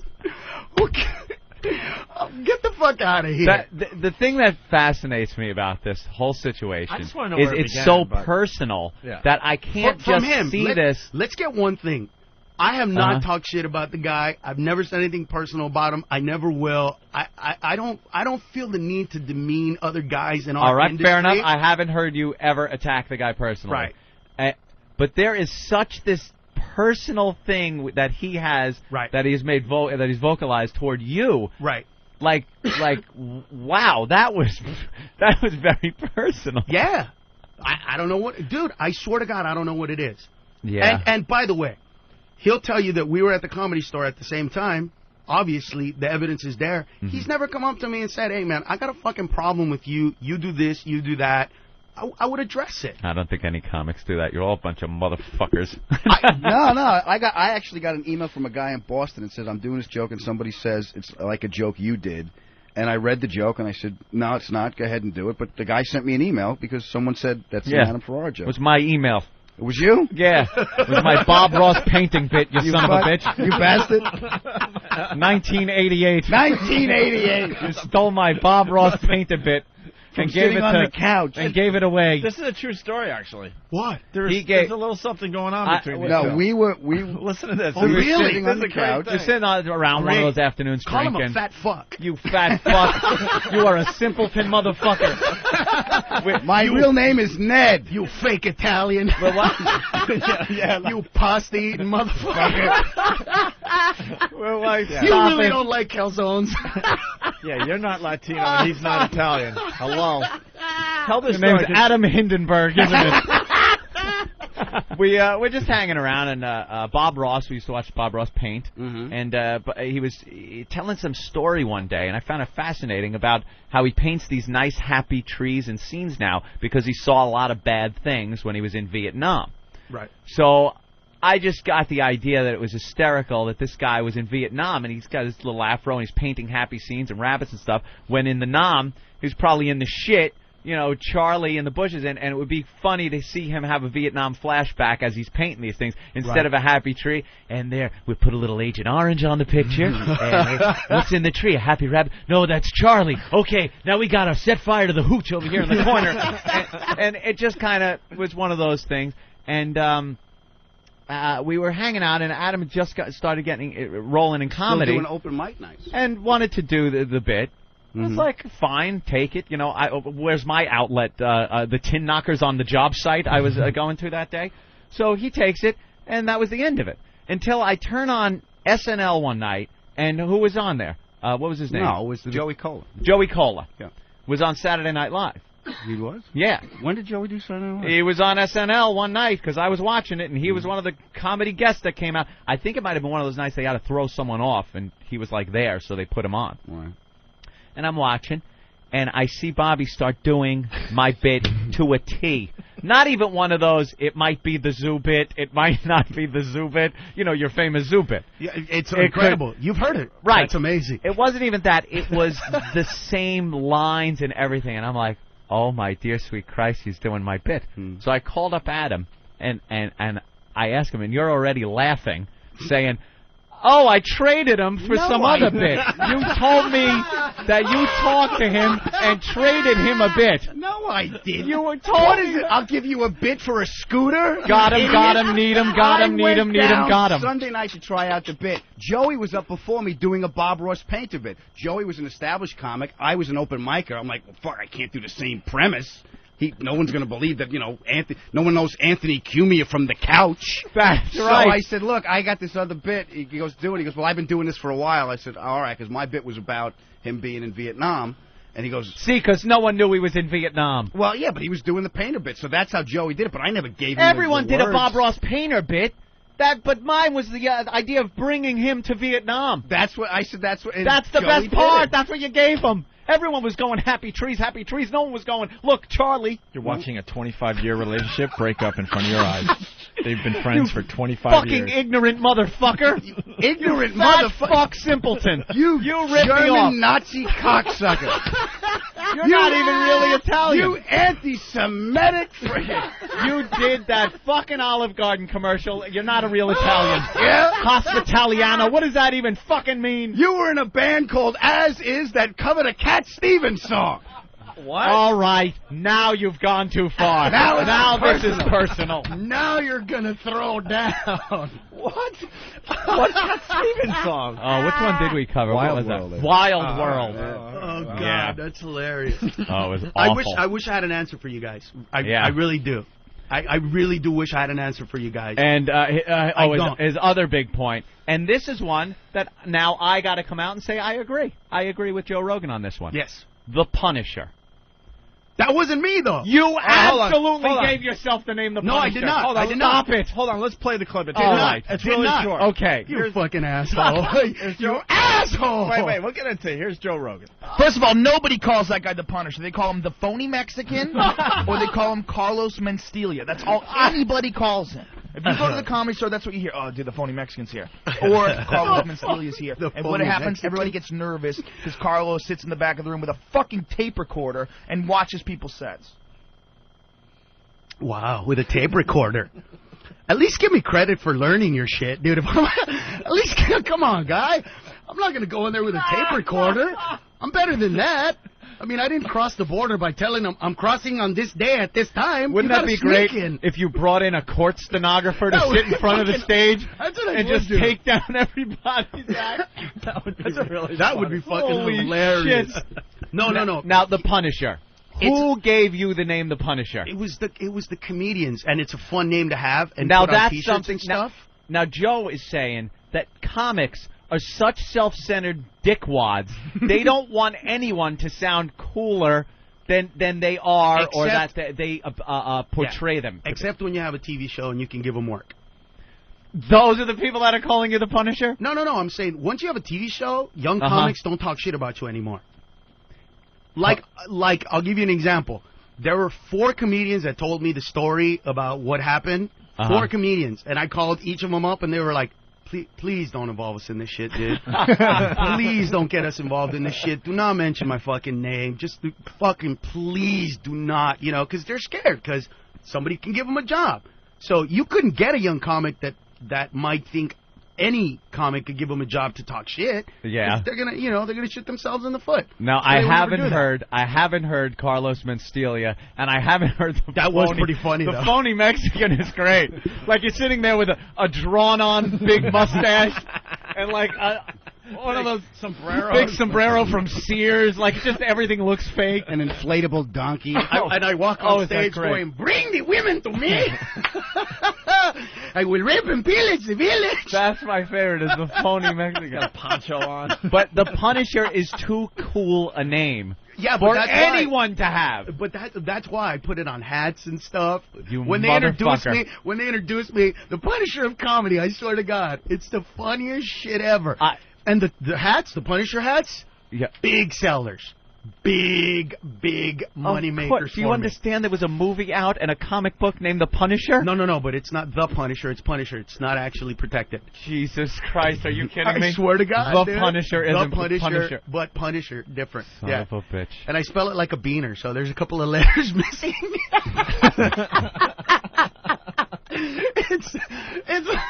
I just cannot get past the fact that it's too cool a nickname. People give other people nicknames. Stinky, fatso, I got hard asshole, on when I heard douchebag. But Punisher is like, God damn. I got hard on when I heard it. Yeah? Yeah, a friend of mine comes up and goes, dude, all those comics just said you're the Punisher. And I went, I'm stealing that one. Then I pulled out my tape recorder and went, Punisher. Oh, there it is. Note to self, refer to self as Punisher. That's exactly Call what I did. Hat Company, start production of merchandise. Find out what is trademark. It was great, dude. It was great. Damn. I don't know. I wish you know what I'm saying. I wish I could point it out and I could address it. I wish there was like a way to say. Yeah, it's definitely something personal there. This is that. Maybe it's the Comedy Store. Maybe you ever watch Fear Factor? Yeah. Yeah. Sometimes. It's a fucked up show. But I hate. You see, here's what I hate. I hate the fact that, I can't really engage in this. You know what I'm saying? Like to a certain point, because it's like there's no reason for it. But part of me, you know what I mean? Part of me does want to. Part of me is like, well, of course. Part of me is like, and then the other part is like, you know what? My mom always taught me, if you ever put somebody down and make yourself better, it's because you're not as good as you think you are, or you want to be. And I just kind of go Raised back to in that. Switzerland, your mom probably had a lot of wise sayings. Actually, it wasn't Switzerland. It was France. France? Yeah, we were on our way out of Germany at the time. All right, and my the boots were marching behind us, and she said, you know, don't Carlos, be a Hitler come on, fan. we're going to France. They're going to surrender. We'll find a nice home. Yeah, exactly. We'll make some wine. Now the listeners are saying you did say something bad about Rogan. Who? He bashed Rogan on the obscure radio show. You have the audio. He bashed Rogan. I didn't bash Rogan. I said he says that I steal. He walks around saying I'm not Mexican. And then when the only thing that could sound bad is when they said, why do you think these comedians do it? And I said, because they're jealous, because I'm funny, because they got nothing on me. That is the only thing to be construed. But that's me just hypothesizing upon why this is going on, because I have no idea. But I never find the audio where I said Joe Rogan sucks, or that Joe Rogan's not funny, or that Joe Rogan's a piece of shit. Find that, because I never said it. Well, we will cut up what you just said and make it sound like you're saying that. And when Joe Rogan comes back to New York, you're in trouble. Oh, and I know you would, you fucker. And then you'll mix it in with the painting. Then all of a sudden I'll be at the zoo painting little pictures of Charlie. The zoo pic. I was at the zoo, and that's Charlie in my painting. We might have the audio. I don't know. Let's listen to this from the Frank Show in Arizona. It's true. You're right, actually, Frank. It was Joe Rogan to Dennis Leary, and Dennis Leary actually came out and called him out on it. Yeah. And Joe just cowered. Why is Joe all of a sudden determined that he's the arbiter of comedy and he's going to put everybody in check? What's up with Joe? Because I don't know, man. It's insecurities. It's like, look, when I go on stage, okay, this weekend, for example, I'm going on stage with 11 other comics. Okay. We're doing 12,000 seats in L.A., 20,000 seats in San Jose, California. Right. All right. So we're doing this huge venue. I'm telling you right now that from a competitive standpoint, I want to be the funniest guy on that stage. Just like I want to kick everybody's ass. It's just like everybody in radio that does morning radio. They want to be the funniest show, the most popular show. Shut up. It's but not at about the end you. of the night, that doesn't matter. Yeah, you're right. Because it's all about putting the effort forth. I think the force is with you, Carlos. Don't listen to that Joe Rogan. Yeah, I don't know. You see what I'm saying? I don't really see the. I never. I haven't heard any guy. I have not heard any bad mouthing. No. But I don't. That's my point, and that's why it's kind of laughable. It's like, I don't know. John from Jersey. Hey, didn't Sam Kinison do the Bob Ross Vietnam bit on HBO about 18 years ago? I don't know. Did you steal it from I him? came up with it. Wait a minute. 18 years ago. Wait a minute. Yeah. He stole it and then accused you of stealing. You stole it. Let me tell you something. Douchebag. Unless Sam was at Bob Ross's taping of that fucking show, because I was sitting there when he was doing the Vietnam episode. Okay. When he first brought up that he was in Vietnam. That bit was fresh off the griddle. You flipped it over and turned it into a That's pancake. right. It was It raw was my batter. pancake. It was raw batter before you got it. Let's say hi to Dave in Philly. Dave, what's up? Hey guys, what's up? We're talking to the Punisher. No, Punisher. The Punisher. The Trade. Punisher. Yeah. Wanna get him sued? I'm sorry. Punisher Ned. Punisher in Ned. studio. Yes, go ahead, Dave. Hey, one of what's strange about Joe Rogan is the fact that he says that these giant apes exist, and I went online, did a little research on it, and he's the type of guy that believes everything he reads online. The Bondo chimp? Yeah, the Bondo chimp. And do you want to know what? I look at this incident here between him and, and I'm on Carlos' side. I really don't feel that, he's doing this shit. And, in this Bondo chimp issue, who? Don't you think that there would have been a discovery, He's going off on the Bondo chimp thing. Yeah. Well, Rogan was in here, and he was talking about the Bondo chimp, some kind of giant chimpanzee. Yeah. Kind of linked the to giant ape that does body work. To Joe Rogan's defense, he had just finished a pot lollipop when he did it. So, it might have been a little iffy on the facts there. They wanted to defend you, and I don't know. But that's this whole thing about it. You know what? This is perfect because Rogan got his say, Carlos gets his say, and it's up to, whatever. But for all you guys out there, seriously, that are taking this shit seriously, you need to get a fucking life. I'm being very serious. You need to understand that Carlos Mencia and Joe Rogan are fucking comedians. We tell fucking jokes. We're not curing cancer. We're not uniting the world. We're not getting Jews and Palestinians to come together. We're not getting Puerto Ricans to stop raping chicks in Central Park. We're not doing any of that stuff. We're just telling fucking jokes. Don't take any of this shit so seriously. None of it. I'm serious. Well, Joe Rogan, he said that there's a giant chimp and that's bullshit. It's a fucking joke. It's a fucking joke. The capital of South Dakota is Pierre. I am very offended that you're not playing German shit. You better go in your fucking archives right now and find some German shit to play. You get a march, damn it. We'll find a march for you. I saw Carlos Mencia sitting in the back of the Comedy Store, singing with his buddies with big pewter beer steins, rocking them back and forth in his hand. I saw it. Let's go to Steve in Kentucky. The phones are just ridiculous, so we just gotta go with this a little bit longer. Dude, that's fine. We'll try to move on to something else. Go ahead, Steve. It's all good. Go ahead, Steve. Yeah, Ned. Yes. You said you and this Joe Rogan used to work out together? Yeah, a long time ago when he first came into town, like in the early 90s, when he did this TV show called Hardball on Fox. That's like his first TV show.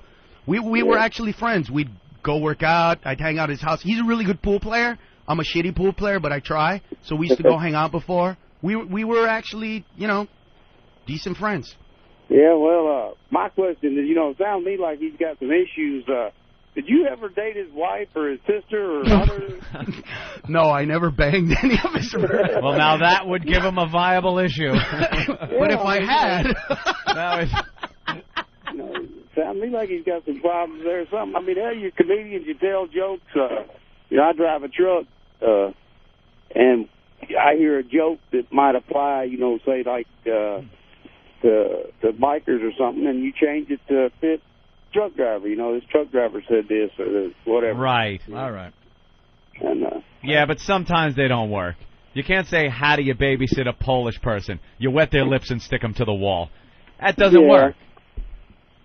That's the truth. All right, let's go to Texas. Mike, what's up? Should have went with the Velcro on the ceiling and have them jump on the bed. Just wanted to tell El Presidente Mencia that he misheard them, that he was saying, they were saying the Pinocher, not the Punisher. Oh, that would be funny. See, that's a good line. Now, what is that? Here's what it is. Spanish for pussy. Panocha is pussy in Spanish. Oh, so they were calling you a pussy. So, Pinocher is a version of Panocha. All right, maybe you just... By the way, I don't steal, but you're not a comedian, so fuck you. I'm taking that line. You know what? I'd buy a pussy hat. The funny thing is, on the 5 freeway, in between, that's what it says, Panocha. In between L.A. and San Jose, there's actually a road called Panocha Road. And then Little Panocha Road. Little Pussy Road. And everybody that speaks Spanish just laughs their fucking ass off. And white people have no idea because it's like Pussy and Little Pussy Road. Yeah. It's the funniest shit ever. I was wondering if it was a 6-lane highway.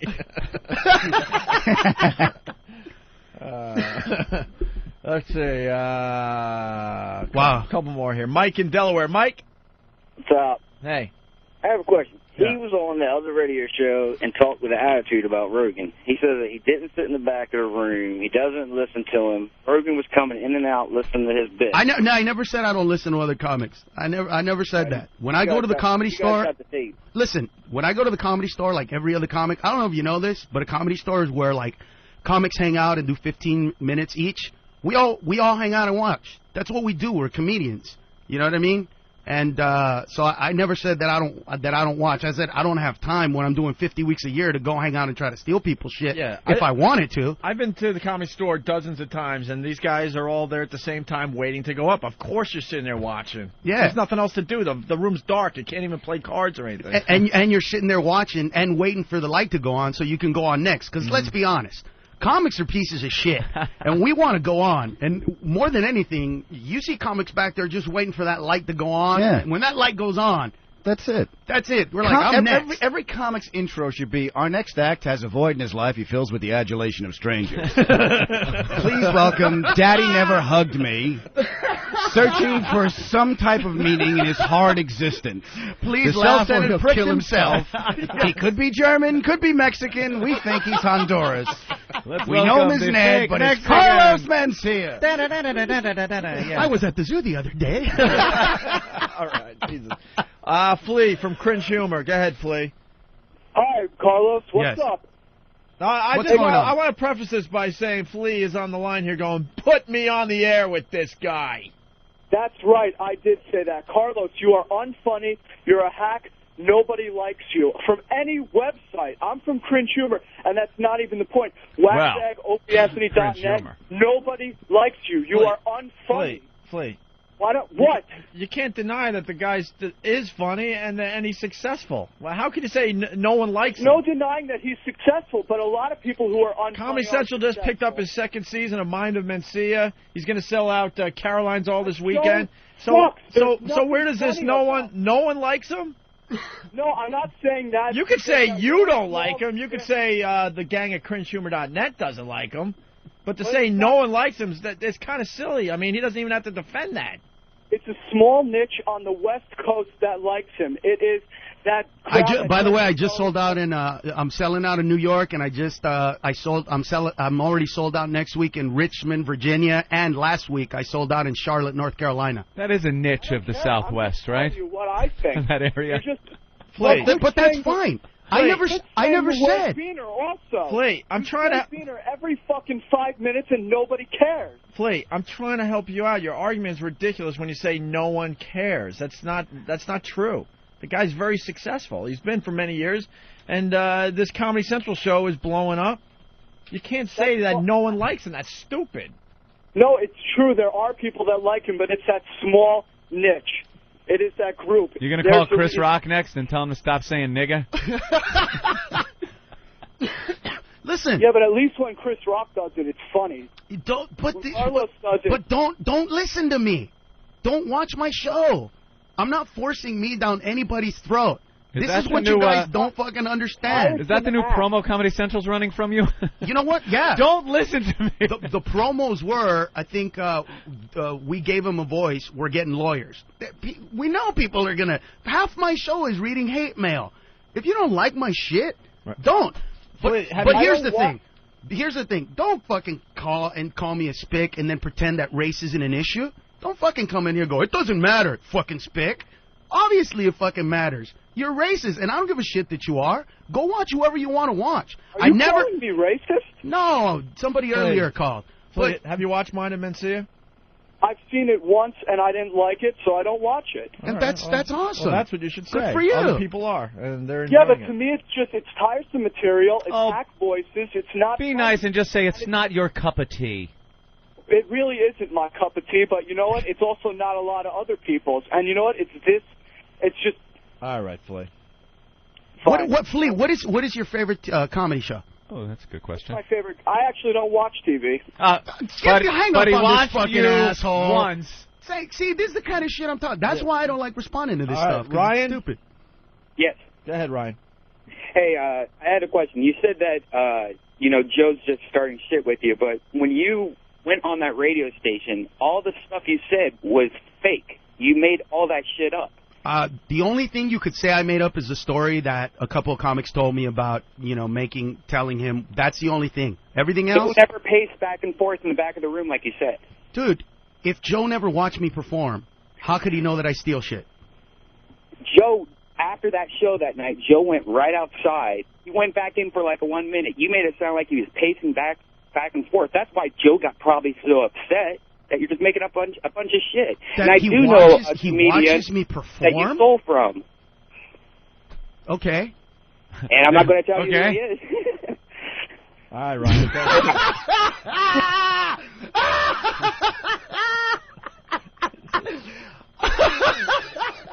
You see what I'm fucking saying? And I'm not going to tell you who it is. I'm surprised it didn't end with a... This is too much fun. It really is just a mess. It's hilarious. It's hilarious. And listen, like I said, for all you guys that want to check, call KBPI. It's a station in Denver. It's called the Locker Room Morning Show. and ask them if Joe hasn't been saying negative shit about me stealing for years. It's just finally I got pissed off. I finally got pissed off and was like, I'm tired of this guy fucking bad-mouthing me every time somebody says, hey, what do you think of Carlos Mencia? Oh, he fucking steals. Ask me what I think of Joe Rogan. What do you think of Joe Rogan? I think he's a funny guy. Personally, he doesn't get along with me. He's got a problem with me. I got no problems with him. But that's boring. That's it. We want to hear you say something. He just doesn't want to get in a grapple hold on the stage of the Comedy Store. You know what? Because if there was, if I really disliked his comedy or personal or something, I would. I really would. Yeah. But I don't. I don't hate on other comics. Well, obviously you like his material. It's given you a good living for many years now. I'm telling you, dude. His material. Listen, if you add the word beaner to his stuff, holy shit. Well, Mexicans eat it up. I'm going to look forward to the Zoo bit when I come down to see you. I don't know what the guy's problem is. I really don't. Yeah. Look at the difference in demeanor. I'm laughing. Dude, he was in here pissed. And that was after the pot lollipop. So. Yeah, there was a little pot involved. Pot lollipop. Someone is like yelling at me on the instant feedback. The Jew from Whackback. Hey, Opie, isn't motherfucking Howard Stern popular? We never questioned his popularity, you ass. We questioned if he's actually doing an entertaining show anymore. See what I mean? We never questioned Howard Stern's popularity. Yeah, but I think that's what the guy's getting at, is that you can be popular and not funny. Like you were telling that guy, look, Carlos has a show. Okay. He got picked up, blah, blah, blah, but, he could still be popular. And what you were saying is, look, he's done that, and that guy's pointing out Howard. But no, it's different, because Flea's like saying that no one finds Carlos, funny. Right, that would be like us saying no one finds Howard entertaining. And that would sound completely ridiculous. Fair. Right. We question how he treats his own people, fellow employees. It's like saying everyone thinks there's a Bondo monkey. And we've also fucking bombing with the Bondo monkey here. We've also stated that there's one. That he's not trying anymore. He's still putting on an entertaining show because the numbers show it, but we don't think he's trying anymore. He doesn't give a fuck. He doesn't give a shit. Bondo monkey hangs out with the chupacabra. Oh. And what about this civilization? I think he's a fake Jew, Howard. They call him phony Jew. For Jew. For Jew. All right, we should take a break. Yes. Do you want to still hang, Carlos? Yeah, sure. Why not? And I love you guys. I've always loved you guys. I forgive you, Adam. And for trading my these two have been eyeing each other since that. I got a blast from the sandwich. Past. Yeah? Your devil ex-producer was actually in San Jose at that big theater thing that we did. Yeah. So we were talking about you the whole time. It was awesome. Good old Rick. He's doing all right, I hear. Yeah. Oh, yeah. After he got fired from here, he's at that station over there. Well, he's got fired a couple times. He's got to be a good boy, man. Because they sent him to the capital of homosexuals and Asians, two of his favorite targets. Yeah. I mean, believe me. We have more songs of him bragging on gay people and Asians. Well, he's already in trouble with the Asian community. Oh, yeah. He didn't do anything, and he was in trouble just for moving there. And they're on like the websites going, Godzilla's coming. Yeah. That's how they picture Rick, blowing fire out of his mouth and stepping on their buildings. He come fast. He come from the East Coast. All right, Gary Hoey, you should get us out of here for a while. Wait a minute. Make sure GaryHoey.com. Before he starts playing, Carlos's tape recorder is going to interfere with his amp. Yeah, turn off your tape recorder. I apologize. Hold on, let me get stenographer. Get out of the room. Get out of the goddamn room. We actually had people email us saying that you stole something from us. I'm going to start this by saying, obviously, that did not happen. Remember when you were in here? And you guys turned me on to the idea of the guy that shit in the... and what we did was we gave him an award. Right, that's all it was. We gave him a Titiri award for the guy that they found in the... in the porta potty. In the porta potty, looking at girls as they were taking dumps. Right. You were here, we had a lot of fun with that, and then it ended up on your show. Yeah. But of course something like that should end up on a comedy show. Yeah, but... And it was completely different. We just gave him an award. No, I understand. I'm not saying you did it. Yeah. It's just this is how people think. And they did the story, I think, on Weekend Update on SNL and The Daily Show. So it was an AP story. Those motherfuckers stole it from me. Fucking stole it. Sons of bitches. There are times that there's just obvious shit. Like Katie Holmes and Tom Cruise are having a baby, right? Right. So I was watching Leno and Letterman last night. They both had the exact same joke. So who ripped off who, or was it that the obvious thing? Yeah, but Leno's not really Mexican. That's true. He's not? Nope. You know, He's that was German. That was the only timely joke Letterman had, and then he's talking about crime in New York City and rats. It's like, Jesus, dude. Wasn't Carson doing those jokes before he went out to L.A.? It's like those are old New York bits. Get out of your compound and walk around a while and see what's going on in New York. Yeah, well, you won't hear the comics. Out of touch. You won't hear either of these comics bashing Letterman. It's okay. I'm just, whatever. Bash Letterman? What did I say earlier? You won't get young guys to talk shit about me. You won't get me to talk shit about Letterman. No. He still refers to hookers hanging out in Times Square. It's like, have you been down there in the last decade? Yeah, it's clean. There's not a hint of a hooker down there anymore. Yeah. It's a shame. I couldn't find one last night anywhere. But it's crazy. Where are they? It's surprising. It's surprising to me that he obviously has writers writers around him. You would think they would be brave enough to go, Dave, the hookers or something. They're not there anymore. Right. He had a great the joke Mayor still Abe works, Beam but joke. He should hire my writers. Dude, my writers, holy shit, when they write something that's funny, they do not fucking let it go. I mean, I had to say a couple of times, like right before we taped, guys, we need to write a different fucking joke for that. But it's funny. Well, when you have the show of Lookner, the mind of Lookner, you can put it on your fucking show. But it's a mind of Mencia. We need a different joke. These guys, oh my God, they cling to that shit. Well, if you ever really need an funny example guys, of pounding something into the ground, it's this program right here. Speaking of which, pros. Mike from California. Go ahead, Mike. Hey, you guys are fucking great. You are blowing up out here in California. I put XM in all my work trucks, and I won't hire a fucking guy unless we'll listen to your fucking show. Thank you, you fucking fuck. Hey, isn't that comedy? You got to say the fucking F word. Yeah, that's right. Used to be a fucking Stern fan. Started listening to you guys. The guy's just not funny anymore. Mencia, and I've never listened to you, man. I got to be honest, but you haven't been very funny on the show today. And guys, I got to call you out. You haven't played all the radio clips of him talking shit about Rogan, about how Rogan was standing backstage. He said that shit. You guys should play that just to be fair. I think Joe's a funny guy, and, if I had to go to war, obviously, who do you want on your side, right? So, real war with fighting involved? Seriously, if there's a real war, you want me, because I got much more backup. Much more backup. I think Joe could take him single-handedly. Nazis are Spicks, man. Huh? Nazis are Spicks. Yeah, the Beaners. I'm telling you. Nazis and Spicks, that's a good combination. Yeah, that's who you want, dude. That's who Carlos is going to bring to the fight. German bean Mike, dip. here's the deal. That's right. Beaner schnitzels. Mike, we could go on. Good, I'll give you that. We could go on for hours. What are we supposed to do? Replay Joe Rogan's entire appearance? Hold on. That's what I was going to say. We did tell Joe that Carlos was coming in because when that was all going down, lucky us, we're like, whoa, Carlos is coming in within a week or 10 days of that appearance. I forget. Probably a little over a week. So I said, Joe, you got the hotline. Get up early and call if it's a big deal. I think we did a good enough job, like confronting Ned, Punisher, and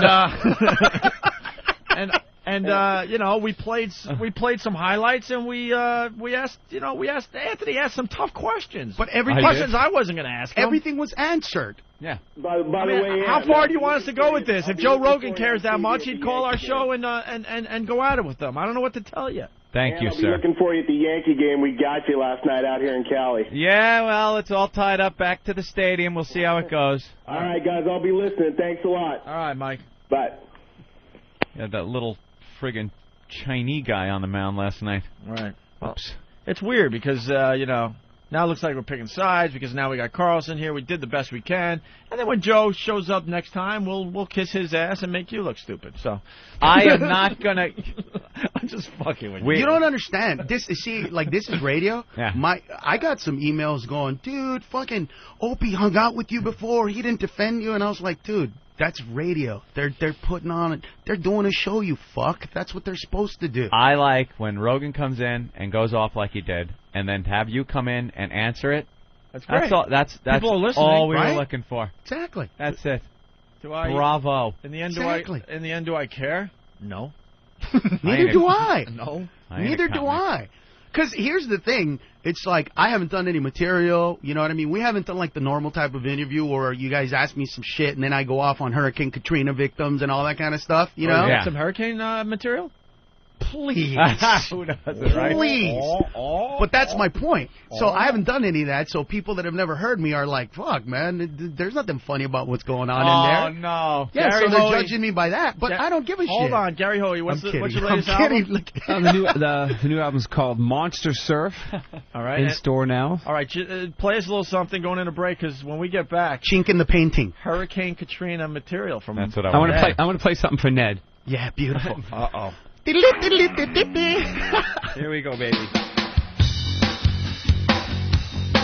More with Carlos Mencia in just a bit. He's playing Caroline's all this weekend here in New York City.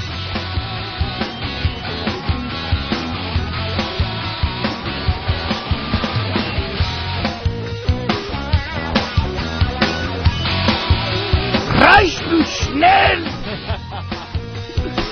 We will take our Mercedes! We will go down the Champs-Élysées! We will go to the zoo! This is my famous zoo joke! Look at the monkeys! Look at them! The big monkey! He's the big monkey! Bondo chimps! Giant monkeys! We will create giant apes! Bondo monkeys! Isn't that what they call Mexicans that work at an auto shop? Bondo monkeys! Bondo monkeys! Stand those fenders, you Bondo monkeys! Fix that dead Bondo monkey! We're turning your mics off.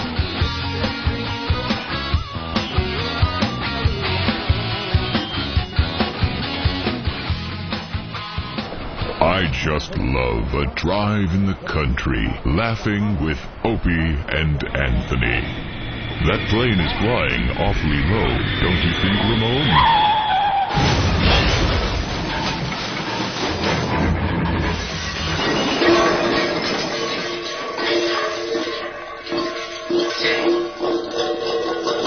Ramon, call 911. The Opie and Anthony Show. XM 202.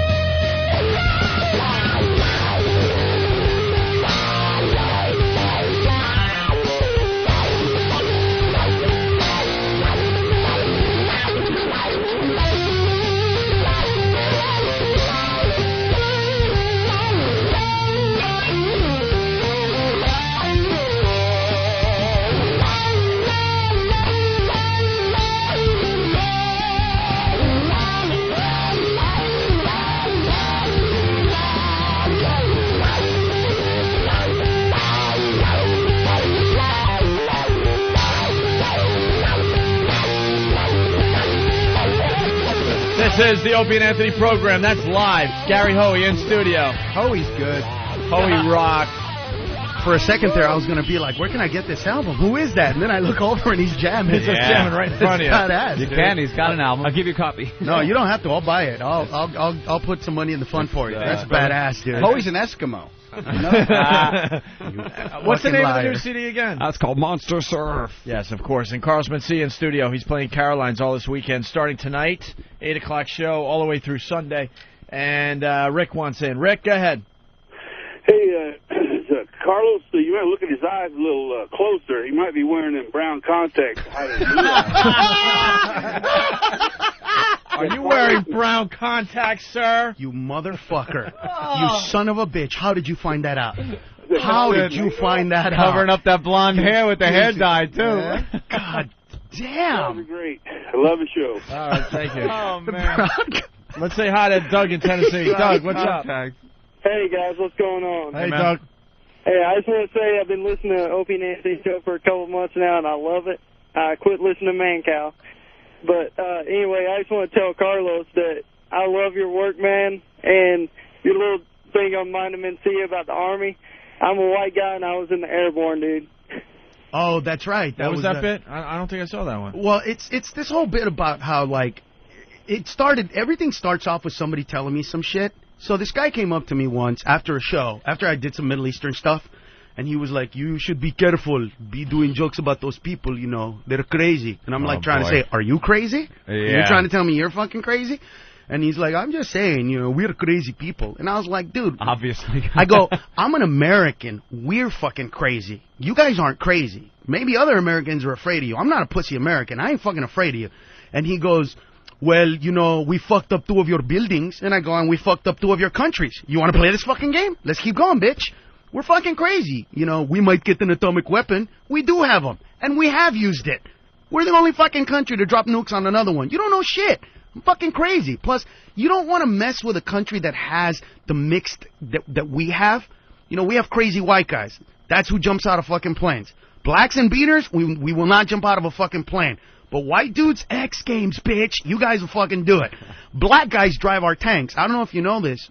Racially speaking, more black guys drive tanks than any other race, and our hit-to-kill ratio is 75-1. Yeah, but the tanks all have rims on them. Exactly. Spinners. What is... It does drive-bys. That's why we're so good at this shit. You see what I'm saying? Now, here's the interesting thing.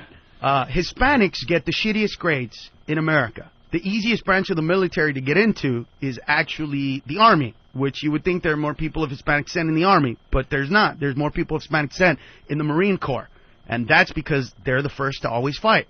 So when we got to go kick... Knife fighting, baby. So when we have to go kick Iraq's ass, and we get a phone call from Iran and Pakistan, right, who border the country on the east, west, and south, and they say, you can fly over our airspace, but you cannot step on our ground to inject troops to kill our Muslim brothers. That's when the president can call the Bean of Marines and say, can you guys cross the border without being seen? And it's not that long a trip from Tijuana to Pendleton. That's a pretty you're right. Quick little jog. Pendleton is just like 30 miles away from the border. It's a man. People that haven't lived in California, in Southern California, because I used to live. I lived in San Juan Capistrano for where the birds fly. Years. Yeah, the swallows come back every year. Blah blah blah. And swallows come back and Anthony shoots them. Yeah, shoot them, bastards. And people don't realize. I don't know if they still do it. The artillery practice. Yes. Where at night you'll just hear. You hear bombs going off over the hills. It's badass, right? You'd think it's thunder at first when I first moved out there, and then I like when they do the amphibious training. That's badass. Yeah. When they have the boats that turn into cars. Yeah. That's some shit right there, dude. It's great stuff to watch, and then you hear them just blowing shit up all the time. That's badass. There. Yeah. All right, now we got to go back to the phones. The reaction we're getting today is unbelievable. Unbelievable. A lot of positive, negative as well. Jose, go ahead. Yeah, hello? Yeah, go ahead. Hey, man. How the fuck does motherfucker say he's an American and he didn't even pass the citizenship test? Wait. I did pass the test. I just didn't go swear in. Hey, come on, asshole. You're not American. Shut the fuck up. Bye, guys. Wait a minute.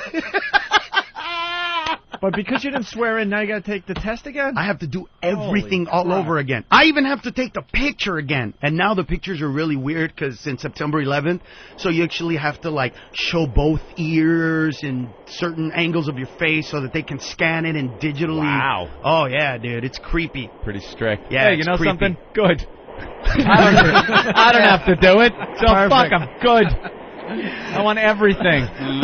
I want UPC codes tattooed on your foreheads.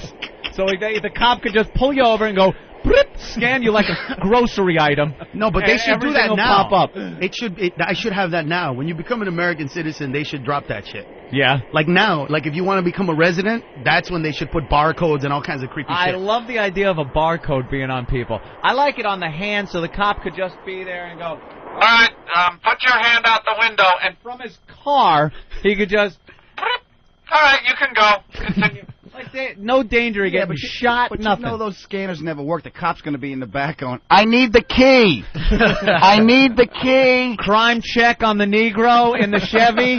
I need a crime check. Let's say hi to a barcode. That'd be funny. You know that wetbacks wouldn't give a shit. You know that, right?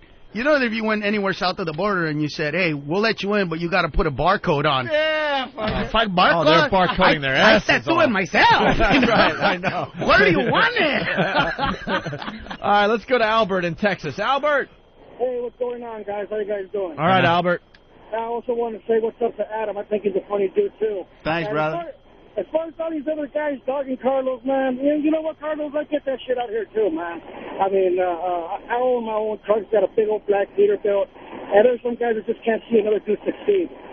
Before I started listening to O&A, I used to listen to XM Comedy. And I've never heard Carlos say a joke that was repeated from another comic. I see you, Carlos, every time you come to El Paso, you kick ass.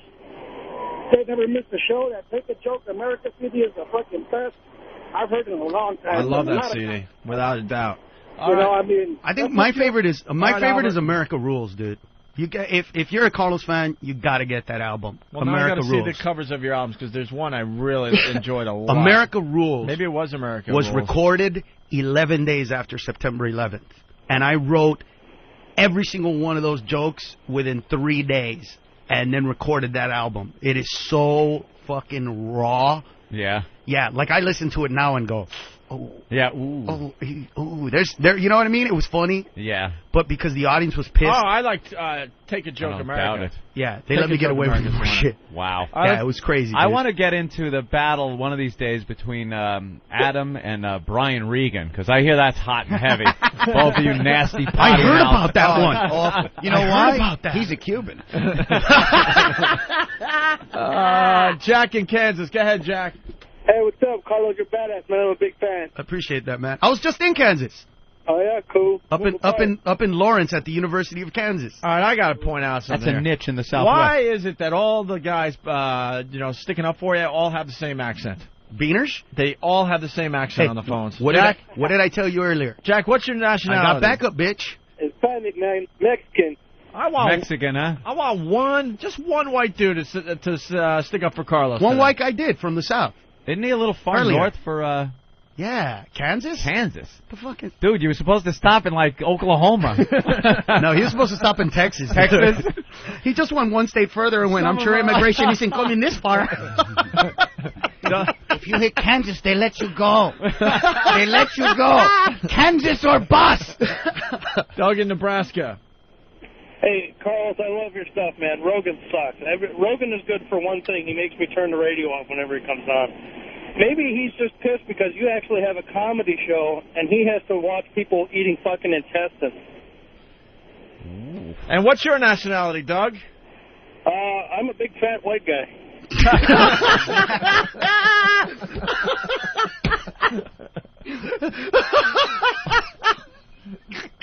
Well, here's something. I'm a big fat white guy. Here's something a little different. Wizard, he loves the beaner, but wants to give him shit, so he earns it. So let's go to the Wizard. The love? Wizard. Yo, man, what's up, Beaner? What's up, bro? Hey, bro. Wait, are you a cracker? Fuck no, man. I'm a truck driver, that's it. Is it Grand Wizard? No, I ain't that damn good. They just call me Wizard, the one and the only. Are you Rubber Ducky? No, we got ourselves a convoy. You can get that girl up in front of me. I guarantee that duck will squeal. You're something, Wizard. Hey, is that your call name? Hey, Wizard, is that your call name on the CB? Seriously? Yeah, man, Wizard 221, United States Nation on 18 wheels, brother. Holy shit! They got on the radio and go, "Hey, Wizard 221." You got the Wizard with 10-8 on the side. Keep her between the ditches. You shake the trees, I'll rake the leaves, good buddy. We got some pretty seat covers out here. Just look out for the Kojak with the Kodak.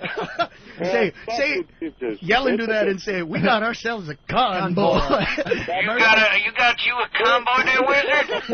Convoy.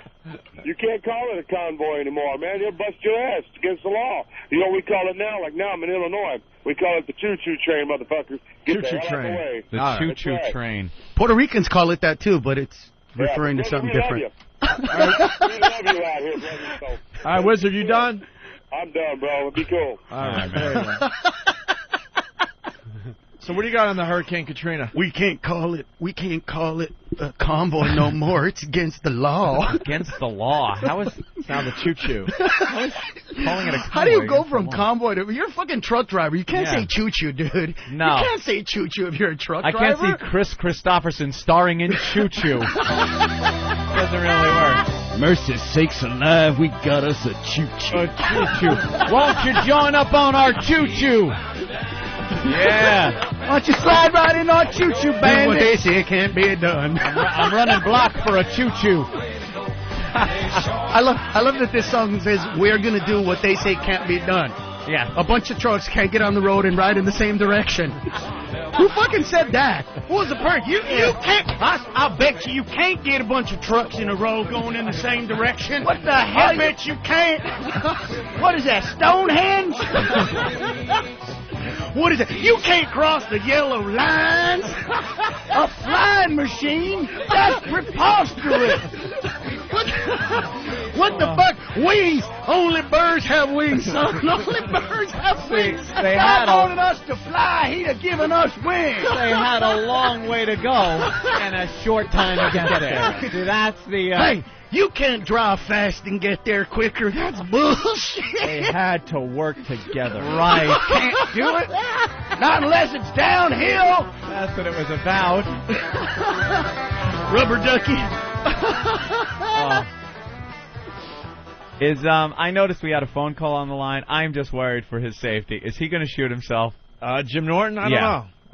I'll call him after the show. Jimmy called. His name was on the phone thing, and just to think, we don't have time for you, Jimmy. No, he's going to jump out of fucking building. We're just in the middle of a whole bunch of stuff. That's all. Yeah, I know. By the way, I miss you, Jimmy. I miss you. Last time he was here. We all miss our little Jimmy Norton. Jimmy comes back Tuesday for a few days, and then he goes back out to Hollywood. He's filming an HBO series. Hollywood. Oh, he's doing a half-hour special? No, that airs October 21st. Okay. He's doing the Louis C.K. The Louis C.K. Is he like a regular cast member on the show? Yeah, he is. Fucking it. Good for him, man. Yeah. I've heard nothing but great things about that show. So we lost Jimmy for like 3 or 4 months. He's coming and going. He comes back for a few days, and he goes back out for a couple of weeks. We have people fill in. Jimmy's fucking funny. Adam Farrar, who's playing Rascals in Montclair. Starting tonight, right? Tonight, Thursday through Sunday. So the Hurricane Katrina thing, not to set you up, but... some observations. Well, they didn't let me say some shit on Comedy Central, which pissed me off. I don't doubt it. They didn't let me say. Well, what I wanted to talk about, those stupid fucking people that they actually sent buses to the ghetto to pick up, but they didn't get on the bus. Yeah. And of course, because they were black, people were like, well, you can't. Some of those people died, and I'm like, what the fuck? They sent buses to pick them up, and they asked these people, why didn't you get on? And they were like, well, where were we gonna go? Motherfucker, away from the hurricane, bitch. How about that shit? Just leave the area. Just get the fuck out. Do you know that there's a huge Honduran and Mexican population in New Orleans? They must have left. Exactly. Because I saw none of them. None. They sent one fucking bus and we all got on it. One goddamn bus, and they said, we're taking you to Mexico. And they said, we don't give a fuck. Is Hurricane going to Mexico? No. Vámonos a Mexico. Fucking idiots. I didn't see one Honduran dangling from a helicopter in that whole every bit of coverage I watched. This is fucking unbelievable, these people. You gotta feel sorry for them. Motherfucker. And then they try to equate it, well, you live in Southern California where they have earthquakes. Yeah, but we wake up one day and shit's shaking. They don't tell us for a whole fucking week on the news. Hey, you see that giant fucking cloud down there? The one so big it's got a fucking name? By the way, you guys live below sea level surrounded by water. You're basically a bowl, and guess what's coming? Soup. Get the fuck out. No, we're just stay and hang out, see what happens. I was blown away when I heard the hospitals are losing power, right? Yeah. Auxiliary power. They actually don't have fucking codes there. Like in California, we have codes, right? You got to build structures big enough. When they're big, you got to put springs underneath because there's fucking earthquakes. Yeah. These people live below sea level. They're surrounded by fucking dikes, and they put their fucking generators in the basement. In the basement, right. I have nothing. I got nothing else. I guess the fucking basement. I guess it should be on the roof. Yeah. Well, not one person said, hey, maybe we ought to put a code in there. Nothing. Fucking people. I wasn't sure if you want me to jump in and say, I guess it should be on the roof. You could. Go. No, that's it. I mean, you could draw your own fucking conclusions. It's unfucking believable. And then they shoot at the fucking helicopters, and then they go, "Wow, motherfucker ain't picking a nigga up." Don't shoot the fucking helicopters. The fuck you guys doing? Oh, is it because I'm black? It's because you got a gun, motherfucker. I don't care that you're black. Holy shit, who cares? Get the fuck out. Oh man. And now all of a sudden, that city needs to be rebuilt. Who's gonna rebuild it? Black people ain't coming back. That place is gonna turn into little fucking Mexico. That's all that's. Who's gonna fucking build it? I swear to God, this is a true story. I know it sounds fucked up, but it's true. My friend, he took pictures of this shit, and he actually took a video camera to the stadium in Houston. All right? Mm-hmm. Remember when that big deal was going down when they were giving out $2,500 gift cards? Oh, yeah. Mm-hmm. We know what you're going to say. Go ahead. They actually had contractors, big contracting companies that won bids to rebuild shit in New Orleans. He took a picture of both lines at the same time. The fucking contractor's line had 2 people in it. 2 fucking people. And they were both beaners. They weren't even the fucking black people in the other shit. 2 people just trying to get some work. 2 beaners just like, you're going to rebuild, let's go. And everybody else seeing an opportunity and the rest getting their free... Where's my money? Their free credit card Holy shit. It's unfucking believable. And Comedy Central was like, you can't say that stuff. Some of the people died. I'm like, some people should fucking die. They're retarded. Well, because it's only because they, you know what I mean? Because they tell them, hey, a hurricane's coming. I bet you if they told them a big-ass black nigga with a 12-inch dick is going to come and fuck you and your family in the ass in 3 days, I bet you they'd get the fuck out. A hurricane's the only thing you get advance notice for. And they still die. And you still... For anyone to die like that in a hurricane is completely ridiculous. You have advance notice that it's coming. It's not like an earthquake. Tornadoes just spring up out of nowhere. And it's got a name. You guys get hit by blizzards. When's the last time you got hit by a blizzard called Alberto? When's the last time that shit happened? See, it's political correctness. They should give these hurricanes fucked up names. You know what I mean? That scare people, that make people go, holy shit. Katrina really. Not fucking scary. Didn't scare me. Scary-ass Puerto Rican with a knife. That might make a motherfucker get out. You see what I'm saying? Something scary, something creepy. Yeah. Oh, you can't say that. People died, Carlos. People are fucking stupid. There's a place called Tornado Alley and people live there. Yeah. There's not... You don't even need a joke for that. It's fucking Tornado Alley. And they're still surprised. I can't believe I got hit by a tornado. And people will they'll move right back into New Orleans. They won't do anything to make it any safer. They can't lift it above sea level. And they'll rebuild, and people will move in their businesses and houses again, and over time, it might take 100 years. It's open now. Yeah, the French yeah. Quarter. But I mean, they made a big deal about the first strip club reopening. We need our tits. Oh yeah. We need our tits. Sure. That's very important. They're dancing back. The titties are back. Yeah, the titties are back. Yes. And there'll be a Mardi Gras. Please welcome to the main stage, Katrina. Yeah. I mean, Katrinas are going to be stripping there. Carlos, that's going to be the new big name, Katrina. Yeah. I got a quick question for you. So you're doing the show on Comedy Central, Mind and Mencia. They picked up the second season. Yeah. Congratulations. Thanks, man. But you just brought up something that was very interesting. Doesn't it get frustrating when you know there's material that will kill on the TV show? Like this Hurricane Katrina stuff, and they're saying, dude, you just can't do that because people died. Right. Isn't that frustrating? Yeah, because that's the shit we went through. Fuck the FCC. That's some of the shit we went through on commercial radio. Right. Yep. Right. Now we're on satellite. The freedom we have to just pretty much let it fly is unbelievable. Beautiful, right? Yeah. So, how do you deal with that? We did see, like, we got around it by saying, I think I did some of the material, but I said something like, I'm not talking about the people that died or the sick people. I'm talking about the people that could get out. Right. You got to, like, preface it by saying that. Yeah. I mean, it's still edgy for TV. But there's probably also other stuff that you know would just kill. Yeah. You know, you're a creative guy, funny guy, and they're saying, nah, because of some stupid reason. Most of the stuff that they've not let us get away with, believe it or not, is shit that you'd be like, you got to be kidding me. That's what they chose to fight about. Let me think of one. Oh, here's an example. You guys were talking earlier about the mariachis. Yeah. Mm-hmm. We did this piece where I was a mariachi guy, and I was singing really fucking obnoxious songs to people. You know, so there was a couple, and we're just friends. He wants to fuck you. He wants to fuck you. You know what I mean? Shit like that.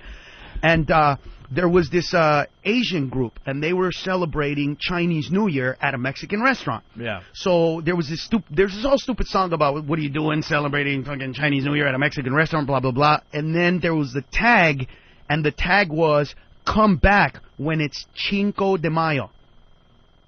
And they actually didn't let us say that. So you couldn't say Cinco de Mayo. They bleeped Cinco de Mayo. Meanwhile, I said beaner and wetback 32 times on that episode. Well, because you're a beaner. Because you can an Asian guy would be able to get away with saying that's the stupidest rule in comedy. You're allowed to say because you're one of them. I hate that rule. Yeah, but then we did a piece called... called... That's why Whitey gets so gypped. But we did a piece called Nigger Nigga, and they didn't beep that. But Cinco de Mayo, that's where they drew the line. All right, with that, we got to say goodbye to Carlos Mencia. He's playing Caroline's all this weekend. Very funny guy. I've seen many Carlos shows, and I enjoy it every time because you change up your material. Caroline's, the number here in New York City, 212-757-4100. Carlos, thank you so much. Love you guys. Love the show. Thanks. Bye. Man. Gary Hoey, the name of the new CD? Monster Surf in stores now. Enjoy Asia, right, my friend? Thanks, bro. Play us out of here. All right, Adam. Oh, I'm at Rascals in Montclair tonight through Sunday. Sorry about that, New Jersey. Adam. I know we're going to see you tomorrow. That's the only reason. I'm sorry. Cool, man. All right, Gary playing live.